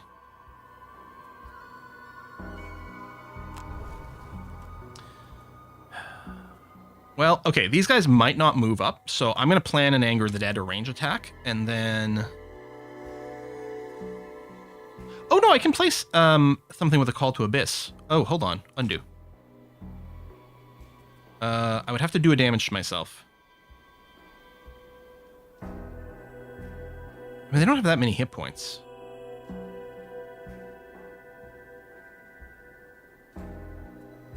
But yeah, I can put a shadow here and then attack this one. And this guy might not reach. Now, I think I am gonna accept this anyway. And the plan will be a ranged attack, and then I'll just use this to sort of do a regular move. I'll move back and shoot this one. This one won't be able to reach me. Okay, they're not attacking anyway. And I'm moving right before they do, so they won't be shielded, which is great. So yeah, it's still going to be the plan. I'm going to move backwards. What's the range? Range is 2, so I can only move to here. I'll move here. Maybe I can set up some loots. Okay. Don't draw a frickin' miss. Okay? A 0 is fine. A -1 would have been okay too. We just need another freaking miss. That would have been horrifying at this point. Yeah, stop saying out loud. I know, it's all curses. So yeah, you got mighty, so you'll have advantage on a roll, and you're shielded, yada, yada, yada. Okay. We're going to set up the Black Barrage. And then... You know what? We might be able to place a shadow. You're going to move 2 and then attack. But it'll be after I go. So hopefully you just die. The problem is to say, don't say it. The problem is I've already thought it. I've already thought, this is going to be fine as long as I don't draw a negative. And I think as soon as you thought it, it's already too late. Whether you say it out loud or not, it doesn't matter. There's our +2 again. So we didn't get a ×2 at all, which is a shame because it would have been pretty impressive. So what I'm going to do now is I'm just going to move to one other loot pouch. Just so we can get a little bit more loot. This should not have been this hard. City guards take their turns, and then it's the end of the round, and our goal is done, so victory. It's not a great victory, but there we have it. Okay. And then, yeah, you get little mini achievements for things. Stats. I do really like being able to look at this. All right. Who killed the most? Who did the most damage? Who took the most damage? 2 outposts. Whoo-wee. What's the names? Oh, because we've got Tokyo Drifter and we've got Texas Deathwalker. You lower your weapon and breathe as the remaining Ulgoks retreat, scurrying from Frosthaven like giant white mice. Yeah, and this was a starter scenario. This is the basic intro scenario. But for now, you can rest. You wipe the soot from your face and take stock. Frosthaven is almost exactly what you imagined. A knot. Frosthaven plays rough. Yeah, seems that way. Surrounded by sharpened palisade walls. A place where mere survival is an everyday concern. And we're only the desperate. Isn't there a difficulty setting? Yeah, we're on standard difficulty. Thankfully, there's like 4 difficulties above this. Tough. They're already on their feet, dousing fires and picking through rubble. In fact, one of those townspeople is marching right forward. We had some very, very poor rolls. And I'm not going to say that I did everything optimally over here, at all. But we also had some very poor rolls at very awkward times. Gauntleted hand in greeting. The sea be praised. She says, crushing your fingers with enthusiasm. We wouldn't have held out much longer without you. You nod and ask what happened. Oh, just life up north is all. To be fair, in Gloomhaven as well, a lot of people lost the first scenario as well. It's fairly common. Are you getting used to things? You're not understanding the synergies? The Orgoks, they've been at us all winter. Took them months to break through, they. But I think the balance in these Haven games are really good in that most scenarios, usually you feel like you make it through with just the skin of your teeth. It's very rare where it feels like, oh, that was easy, we just raffle stomped it. At the mention of the capital, her face scrunches up in displeasure. It's about time they sent someone to help fix this mess they made. Once you level up, then you get to add new cards to your deck, which can help you tune it in an optimal way for whatever playstyle you got. And also getting perks really makes a big difference too. If your employees, the Merchants Guild, never stuck their noses in our business. I've spent my whole life here in what was once a fishing village, living and letting live with the Olgoks. Until last summer, that is, when the Merchants Guild sent some garrisons and bureaucratic types up here to see how Frosthaven could be of more use to the Empire. One of their expeditions proceeded to muck about in an Olgok's burial site, and the next thing we know, righteously angry Olgoks are attacking us. The Inkstains immediately hightailed it out of here, leaving just a handful of soldiers behind to keep us safe. Sather clenches her gauntlet. Think your deck was oops all misses? Tells the story, but now releases her grip. I've had to learn a lot of things in the last year. The hard truth is that the Olgoks refuse to be reasoned with.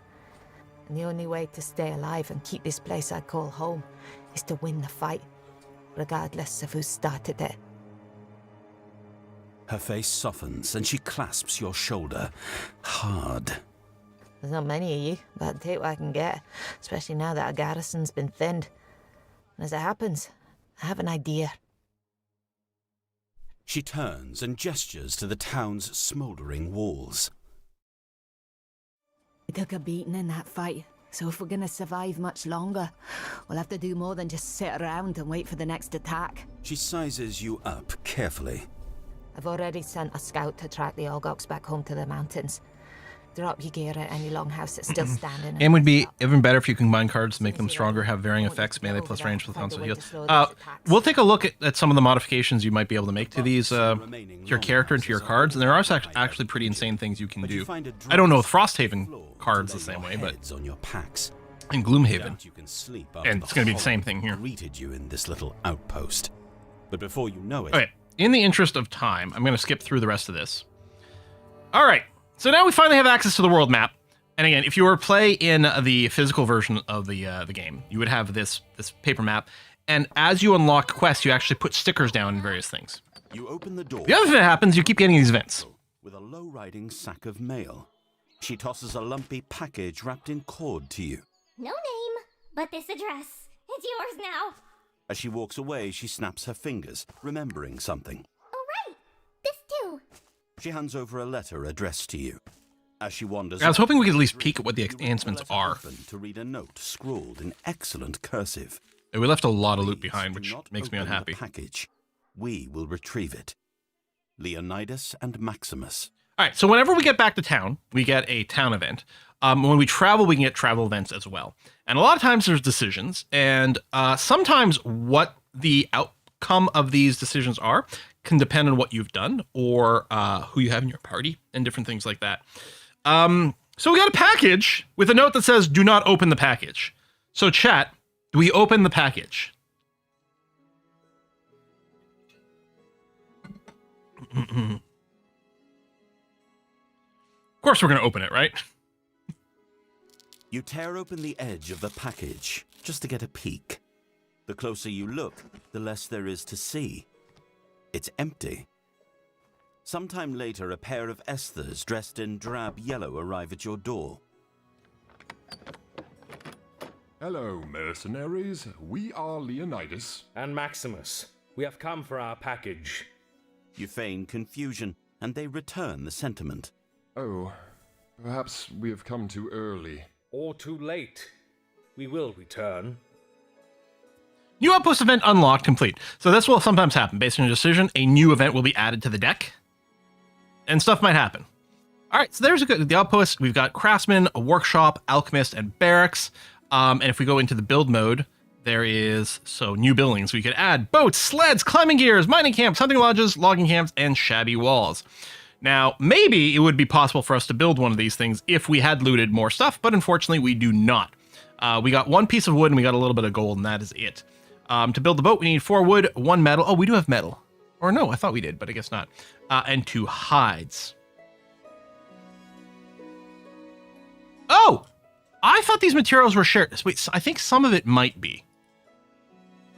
There we go. Because, yeah, Tex has looted a lot more stuff. She got 8 gold. She got the metal. She got this. Okay, I guess we've got individual loot, but presumably, I'm wondering if the individual loot is just for when we're crafting things at the workshop. That's probably what the situation is. And for the town buildings, we can probably pool it. Or something. I don't know. But, for example, we got a craftsman over here where I can use it. So I've got a hide with Texas. I could use this to build a traveling cloak. At the start of the quest, your health is increased by 1. Actually, that's kind of a big deal with someone who has so few hit points. On the other hand, the spyglass. During your attack ability, gain advantage on one attack. This isn't all those cards that keep screwing us completely. With advantage, you draw 2 and pick the best one. I kind of feel like I desperately want the spyglass on, well, maybe on every character forever. I don't know. Because we can also get a crude helmet. When you attack, treat any ×2 attack modifier that the enemy draws as a +1 instead. So this protects you against crits, which sounds pretty good. Yeah, you could draw the ×0 and a -2. It is entirely possible, but it mostly eliminates it eliminates the complete miss. You know what? I'm not even going to think about it. We're going to buy a spyglass immediately for her. There are only 2 spyglasses available. This is very common. The same thing was going on in Gloomhaven. There's a limited amount of these. Traveling cloak for +1 hit points is good. Flexible slippers, that would be a leg item, which we already have something there. What is that? During your end of turn looting, loot an adjacent hex instead of the hex you occupy. That's quite cool. I think I might just grab the traveling cloak. Give her the extra hit point. And then over here, you could craft a bow. During your turn, add +1 range, +1 distance to one of your range attacks. We do have some range attacks. So could be, or we might decide to just wait. And then we got the merchant here where we can spend some money, although we don't have anywhere near enough to get anything. And then the alchemist over here. This is really cool. I was looking at this. This is very, I'm thinking like the Elder Scrolls games and things like that, where you like trying out different herbs to see what the effect of the combinations are for the potions. Like, that's really cool. I love that. This isn't crafting, and alchemy is not in Gloomhaven. There is a merchant in Gloomhaven, but not these others. And that's one of the things, like, I loved Gloomhaven. It's one of my like top ranked games of all times. But for me, these little things are like, dang, this appeals to me more than town building is like even more of a stronger appeal for me personally. But what's great is that we live in a universe where both those things exist and they both have their own unique character classes. I think Frosthaven has the 6 starter ones and I think 11 that you can unlock. And I can't remember the number for Gloomhaven. And you know, wildly different. So it's just, obviously you should just play both. Maybe I'm just like my bias of how much I like these games. You can change your party. We could leave someone behind. You do need to have at least 2 characters to go into a thing. We could create more heroes. Again, you can have a party of 4, whether you're playing on your own or with friends. And then what's the other thing I want to look at here? Oh, right. We can go and edit our character, including our cards. So, can I not? Hand management. There we go. All right. So, the Drifter over here has a hand limit of 12. 12 cards is what the Drifter will, unless something is different in Frosthaven, the Drifter will always start every battle with 12 cards. That's it. And the Deathwalker has 11, which is part of the reason it was awkward for us to do the end each rest with no cards in hand kind of thing. That will never change. What will change is as you level up, you will gain more cards. But to add them to your hand, you do remove things. But that's how you sort of tune things to be optimized for you. You do have some choice for your cards right from the start of the game. So we did the little tester scenario. You go in sort of blind as is. But now we do get a choice. So we've got all these level 1 cards that you start with in your deck. And then we have a few others. So for example, we don't have Destructive Fury in our deck. But we could. So this is a giant cleave, right? Over here. 3 attack, but in a cleave in an area. And this would count as a melee attack, despite the fact that it hits 5 different tiles. And the bottom is a range attack of range 2 that has a little 3 Hex AoE. Very strong attack, but you'll notice both of these are lost cards. Both these burn. Unless we're just using them from the generic move or the generic attack, these will cycle. And we saw that card management is very important. What else we got over here? We could add in Fortitude. So the top of this one, 3 melee attack that pierces 2 shields. These pierce things are really good because there are some things that have the shield. And shield is just reduce that much damage from incoming attacks. And so enemies that have, you might have enemies that have very few hit points, but huge shield, which means they're basically immune to tiny attacks, which can be very frustrating. So you either have to hit them super hard or have some piercing. I think that's what that symbol. Before other bonuses, lose a use of your active bonuses. Oh, so this is an optional thing. We could burn one of our charges on, like the sustained momentum or whatever, to add 2 range to this, to turn it from a melee attack to a range attack. Nice flexibility on that, and it's not a loss. That's pretty good. Then the bottom is whenever you kill an enemy, regain use of one of your active bonuses. And this just lasts for the rest of the game. So now all of a sudden, if I was running this, as long as I could guarantee getting a lot of kills, now of course, as soon as I play this bottom and it just stays in permanently, then I don't get to use the top anymore. But as long as I'm getting kills, then I'm going to constantly recharge my buffs and not necessarily be as reliant on other things. No Remorse is a range 3 heal on top, and the bottom is a attack move, but it is a burn there. Getting the extra heal could be really nice. So, we'd be tuning our deck and doing these things. Wave of Anguish. For each shadow on the field at the start of this action, perform 3 attack. Perform each attack as if you were occupying the hex with the shadow. It does burn itself, but damn, that's strong. I like the move at the bottom. It's a move 2 and move all shadows 1 hex. That is some nice mobility. I actually really like Wave of Anguish. We could consider throwing that in. What else we get? Forceful Spirits.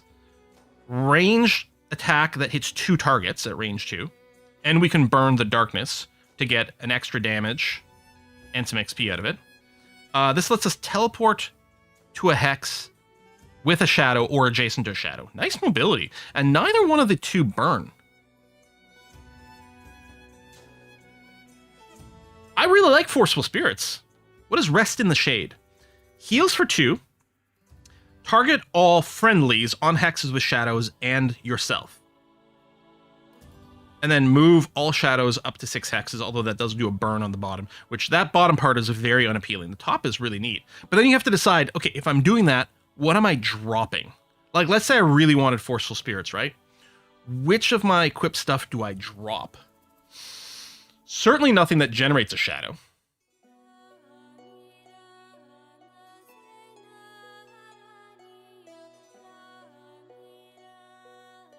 Maybe Anger of the Dead?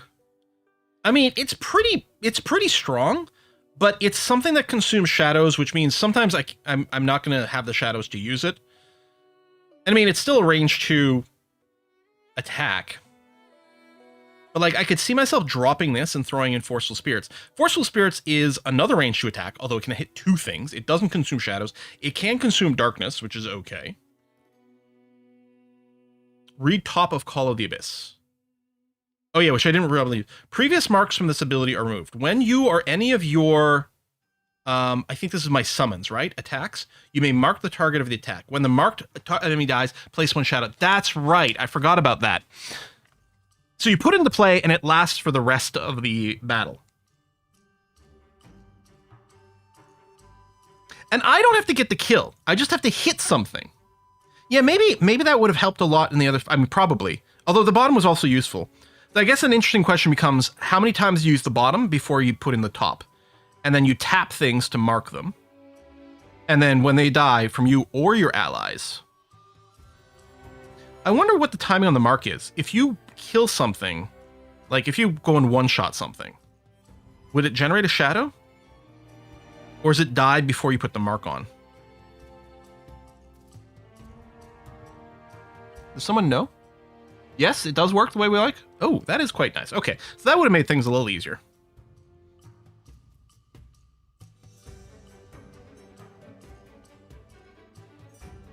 Probably just do this.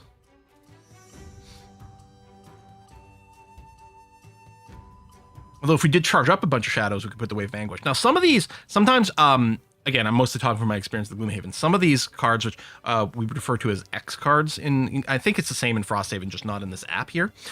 Sometimes they're not great to put in at the start. play, but then as you level up and get, well, I guess we can't predict our level stuff. As you level up and as some things change in your deck, they become, you know, stuff that was not great at level 1 becomes amazing, and vice versa. If I look at my card... Oh, there we go. We can predict, okay, the cards we get at higher levels. Perks, this is what I wanted to see. Okay, so if we were to unlock perks by completing those missions, this is why the perks are super valuable, right? And in practice, if I was playing this campaign, what I'd probably do is, I might immediately restart. You can replay scenarios you've already defeated, all kinds of things like that. So, for example, I could spend a perk point and get consistency, which removes 2 -1 cards from this. Eliminating 2 -1s is huge. Or, this replaces a +1 card with a +1 curse thing. That's actually quite cool. This is nice. This removes a -1 and adds in a +1. This Intensify removes the -2 and replaces it with a 0. Right? So, like, okay, the deck manipulation stuff is amazing, but that's not the only thing. You also have Closer Shadows. While you're occupying a hex with a shadow, all attacks targeting you gain disadvantage. So now, if I just stand in darkness all the time, people will have a much harder time hitting me as hard. These add different cards. These are... I can't remember what they're referred to in the Haven games. But these are modifier cards that show up in my deck over here and do other things, and a lot of times they will chain. So this makes it so when I draw a card during an attack... Excuse me. When I draw a card in an attack, instead of just drawing a +1 damage, it adds 2 cards in my deck that are heals 1 ally for 1 point.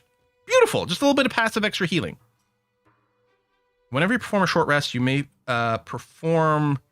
I'm thinking that's Consuming the Dark to perform a model a curse of range 2, as if you were occupying a hex with a shadow.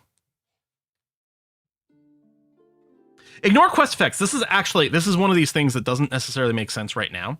But there's lots of effects that will be in play, like, all the characters start with 3 curses in their deck. This would let you ignore that kind of thing, which is kind of amazing. Now, I suspect what we probably have with this character is the ignore... No, maybe not. Some of the heavy armor in these games, on the basis that they're heavy and they slow you down and they sort of impede your combat ability, can add maybe some extra minuses in your deck. Now, again, I don't really know Frosthaven that well, but I'm pretty sure based on what I read, it does have that same sort of thing. So, you know, some really heavy armor will add some minuses to your deck.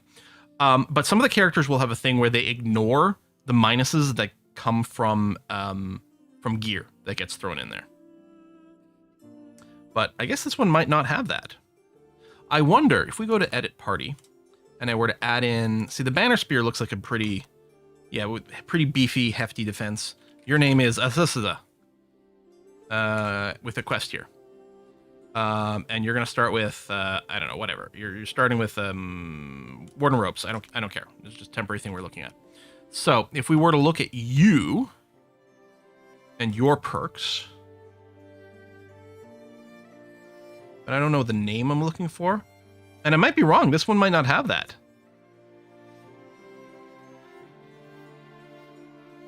Oh, no, there it is. Gifted. Ignore -1 effects. Ignore item -1 effects. And remove a -1 card. So it would remove a -1 as is. But this would be the thing where this character could wear heavy armor that would normally load extra -1s in your deck. She would just ignore that. And that's really strong. Yeah, I knew the Deathwalker wasn't heavy armor, but I was also looking over here, so I thought this one, I thought the Drifter might have the heavy armor thing, because they are sort of a frontline tanky person, but I guess it's more through like maybe self-healing effects. If we were to look at someone else, I'm really curious about this Geminate. Dang it, I was trying to remember in the old cartoon Gem and the Holograms, what was Gem's name when she's not being Gem? I don't remember. I was going to try to make a reference for all of us 80s kids, or, well, technically I'm a 70s kid, but, you know. Yeah, grab whatever. I just want to look at what your items are. What's your deal, bro? Flailing Tent. What the heck? Look at this rate! This is the area! That is a lot going on one card. So it's a 1 damage attack that hits in a weird pattern and befuddles. And if you consume the sun element, does +1 damage.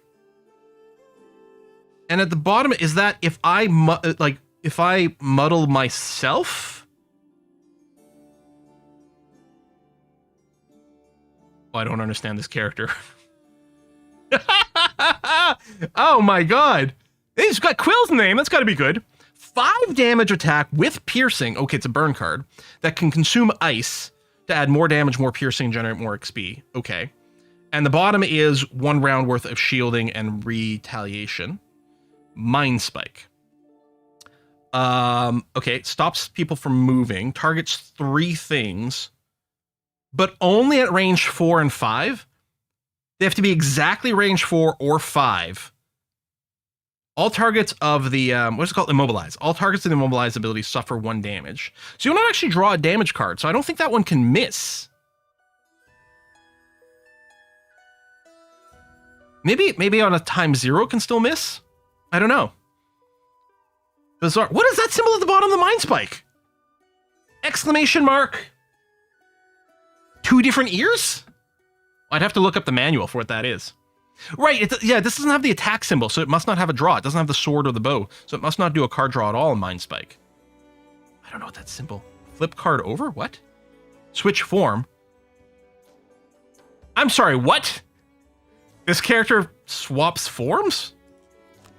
I mean, I'm sure I could get some info. What the heck, man? Look at the Hornets. Look at this area.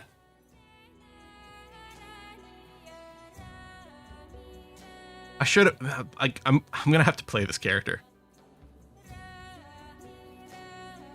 Next, 4 sources of damage from attacks targeting you. Gain 1 shield if you are in blank, or 2 if you're in blank. Okay, so we have a marker to show what form we're in. And some abilities swap our form, presumably. And other abilities care what form we're in. It's the living god of analysis paralysis. Look at this. Look at this shape. It's sort of this swirl.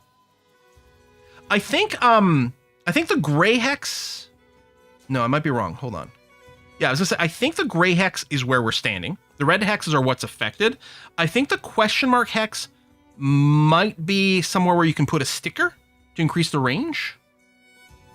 The cards all care about form. You can either use one set or the other set. Oh! The top of this drag down, is this showing I can only use it in one form, and this one's got the opposite symbol. So this is for the other form. Or it switches forms, or how do we switch forms? Okay, yeah, see, I didn't read up on this character, because I just saw the complexity level indicated on the thing. I was like, that'll probably be bad. Especially if you're managing multiple characters. But I would be very tempted to play this if I was playing it solo with friends. What kind of weird perks do you get? Each quest, when you would give yourself negative condition, prevent the condition, ignore quest effects. Adds an extra ×2 crit. And I think that's the brittle symbol? Or is it the ward symbol? Those are 2 new things that weren't in Gloomhaven, so I don't have those symbols memorized. Ward cuts the damage you take in half, and brittle doubles the damage you take. You think that's brittle? Yeah, because that's what I thought, because it looks like a cracked helmet. So this adds a card in your deck. It's an extra crit card for double damage, but when you draw that one, you are in turn going to take double damage to whatever hits you next. Maybe it goes away after 1 round, I don't know. Or maybe it needs a heal. It might need a heal, I can't remember. If we T this one, no, we don't have any further descriptions over here. Oh, shove. Oh, we didn't play any characters with any push or pull effects, but there's a lot of stuff like that to move enemies around, which is really powerful with coordination. Unstable Equilibrium needs 2 perk points. Whenever you perform an action with a lost icon, you may discard 1 card to return 1 card from your discard pile of equal or lower level. Okay. Man, see, I really love Gloomhaven, right? Like, played the heck out of it. In the physical version, we got about halfway through the campaign. Then the digital version came out, and we restarted and played the whole campaign through there, and it was an amazing, incredible time. There was an expansion, did all those things, did some videos for it, did some sponsored videos for Gloomhaven. Of course, it's a sponsored stream. Be a smart consumer. But I rate Gloomhaven as one of the greatest board games I've ever bought and played through 1.5 times, basically. Actually, slightly more than that, because I played a little bit with some other groups. And I can sort of predict I could see ourselves playing the digital version of this at some point with my friends. And hopefully, and they're smarter than I am, so they're probably the people who will play something like the Germinate here, because Geminate, whatever your name is. Because they're smarter than I am. I think I would probably want to play this Deathwalker. Especially now that I realized I hadn't quite taken in what one of these spells did. The top of the Call of the Abyss. That is actually very nice. But yeah. Oh yeah, the Blink Blade was also listed as super high complexity. Edit party. Let's do this. So that's that. I thought, oh, is it going to be like the Mind Thief from Gloomhaven? Because I played that one and really enjoyed it.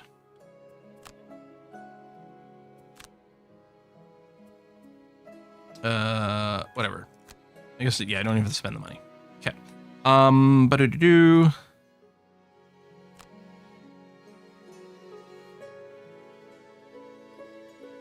Why are there 2 initiatives on these cards?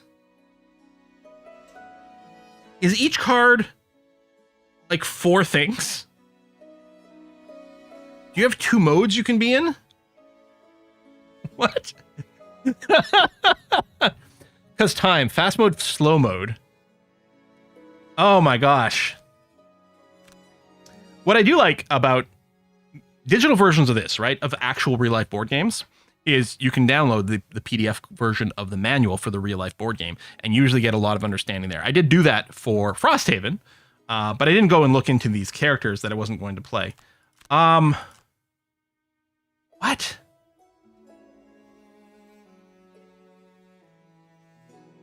For attack, if you do not have poison. Like, does Power Leak, do you want to be poisoned for this? To multi-target? I'm so confused. Oh my god, there's too much.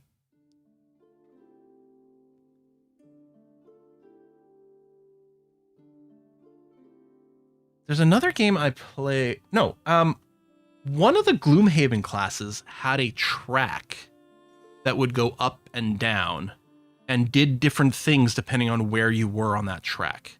I can't remember which one it was, but there was a Gloomhaven class that did that.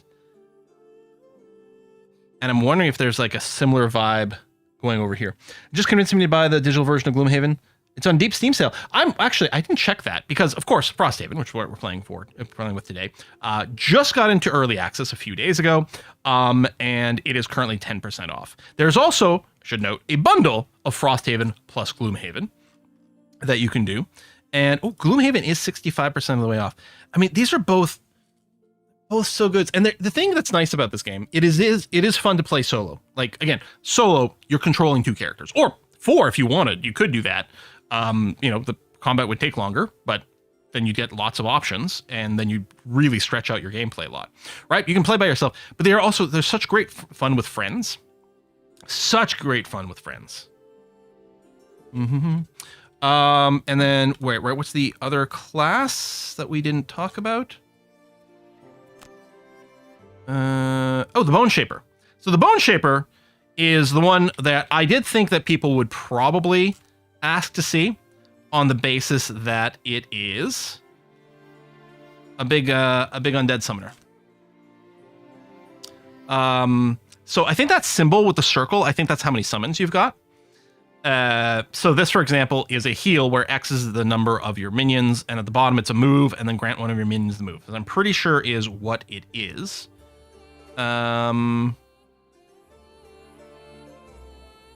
There you go. Damned Horde, for example, here. The top of this summons a shambling skeleton. And does have that little minion symbol. So you summon some skeletons. You summon a wraith. You return a shambling skeleton. Oh, so another shambling skeleton over here.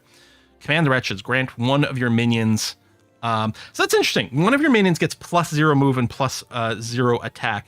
I suspect that there's mechanics that change what that... Oh, no, sorry. This is making one of your minions take their basic move amount. So for our shambling skeleton's got a move of 2 and attack of 2. So this would grant one of, say, that skeleton move 2, attack 2. It's not changing that number, but that could be something that happens. Oh, there's another skeleton over there. And what I like about this, and this is, again, something that's very different from, as far as I can recall, every summon I ever saw in Gloomhaven. I think every summon in Gloomhaven, and I might be misremembering things, tended to be a lost card, so there's sort of one-shot things. Here it's like, no, I'm just going to keep spamming these forever. I think this one is a loss. This Angry Spirits with the Wraith does have the loss symbol, but I don't think any of the others did. So theoretically, they can come back. Yeah, and I didn't want to manage a billion minions in our little demo over here because I knew I was going to be kind of slow and pressed for time. And the more things I was going to have to manage, the more likely I was going to make mistakes between controlling 2 characters and trying to have a conversation. But this was very enticing. I really like what Frosthaven has done. I was going to say Frost Tidings because it's in front of my face. What Frosthaven has done with the minion kind of mechanics. Also, what a great look over here. I mean, we've got the cool, I'm going to say makeup. Maybe it's not makeup. I know I got these scars. The floaty hair, sort of Bride of Frankenstein. The bizarre arm over here. Maybe I'll steal this look for like the next time I play a Warlock in D&D or something like that. Like, what an awesome outfit. We got heals. Yeah, see, grant 3 of your minions an attack, a cursed attack. So this would be reliant on having your minions already in position because it's not triggering a movement. But let's say you coordinated something. This could also be really helpful if you had someone on your team with like pushes and shoves, right? To make sure to like shove the enemy to be adjacent, so that 3 of your minions were adjacent to some number of enemies. And you target this, they all get an attack, and these attacks curse. And these curses go into the same shared enemy deck, and a curse is a miss. Now, unlike the ×0, which is always in your deck and recycles, the curses, once they come through, they are burned, they go away. So this is just putting a bunch of one-shot misses in people's decks. But that's still awesome! I recall, I don't remember what phase of our Gloomhaven campaign we had it, but we had one person play a character class where they were like mass cursing in like AoEs. And it got to the point where like the minion deck, there's a limit, there's maximum number of actual curse cards like in the game. But like, I swear there were situations where like half the minion deck was just curses. So they were just 50-50 to miss all the time. And it just mitigated so much BS that it was amazing. Dropping curses in minion decks are great. And it is a shared minion deck to draw. So you curse one dude, even if that dude dies, it doesn't matter. The curse is still in the deck for the next minion who wants to do a thing. Oh God, this is such a cool class. If I were to play...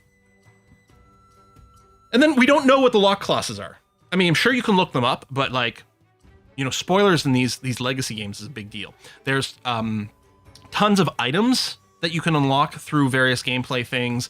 There's items that are going to be available as we upgrade the town. And half the time, I don't even like looking at what the new cards are to see what's coming up for more things, like at various levels. Like, what's her level 9? Unholy Prowess summons a skeletal sorcerer with insanely big stats. All shambling skeletons have +1 health. Okay. And when one of your minions kills an enemy with an attack something? Oh, okay. It channels one of 2 different, or infuses one of 2 different elements. To say possibly both. No, that's both. This is choose one. The next enemy that kills your minion this round gains Bane. Oh, so Bane is new in Frosthaven. Bane is character status. Demands that the character suffers 10 damage at the end of the next turn. Then Bane is removed. It does get removed if the character is healed. I read this and I was instantly terrified of there's probably enemies that Bane us. And 10 damage basically one-shots any character. Possibly literally so. I don't know. Well, as they level up, you can get extra health. But, Bane is probably going to one-shot a character that lands on. So you're going to be desperate to drop a heal on that character before the Bane triggers. Mwah! Love it. Love it. Build planning and looking ahead is encouraged in Frosthaven. Oh, cool. Okay. I mean, I think for the items, we would often look ahead. One of the things I liked when I was reading the Frosthaven manual, they do explicitly have, it's an optional rule, but an optional rule for respecking. Because normally, like, whatever choices you make at your level, you hit level 2, you pick either this card or this card. And the other one is, as I say, gone forever. Not necessarily true, because when you get to level 3, you could pick either one of these or one of the ones you'd skipped before. But picking a card sort of locked you into that card as per the base rules. And I think allowing a little concept of respecking in the physical version. I don't know how or if there's a digital implementation of it. But that's why partially like planning ahead for your build can be very helpful, because then you know what you're picking at any particular level. But anyway, and yeah, I guess there's a second edition of Gloomhaven, which I don't know and I'm not familiar with the change. Other than I think they nerfed the heck out of stamina potions, which was kind of required because they were ridiculous. I guess actually the digital version of Gloomhaven had some of those rebalances put in, I think. But it's too bad. I missed the OG stamina potions are nuts and awesome and very so good. Anyway, we're gonna wrap up the stream here. We're gonna rate a Kiss for Luck. Our next live stream is on Saturday, which should be RimWorld. Unless I change my mind and decide I want to do some Titan Quest or something else, we will see. But that is certainly the plan. Just the nerf the stand pots and digital Gloomhaven and Worlds. You know, they were so OP, they were ridiculous. They were amazing, but they were ridiculous. So yeah, I think Saturday will probably be RimWorld. As a reminder, this was a sponsored stream. Thank you very much to Arc Games for sponsoring the stream, because an excuse to play a blank Haven game, whether we're talking about Gloomhaven or Frosthaven, it's an easy decision. And, you know, sponsored yada yada, I legitimately super highly rate these games. There's a reason if you go to like Board Game Geek and things like that, these Haven games are like massively like high up on the list of like the top rated games that exist. And you know, nice thing is you don't have to put everything back in the box after you're done playing when you've got the digital version. Let's go and rate a Kiss for Luck. What is she playing today? That looks like Elder Scroll. Oh no, she's still in Fallout 76. Wow, what a weird outfit she's got going on. Anyway, give her some love, and I'll see you on Saturday for something. Probably RimWorld. Bye-bye. You're looking at trying the Gloomhaven RPG. The Gloomhaven RPG? I'm going to look into that now. Thanks. Bye-bye.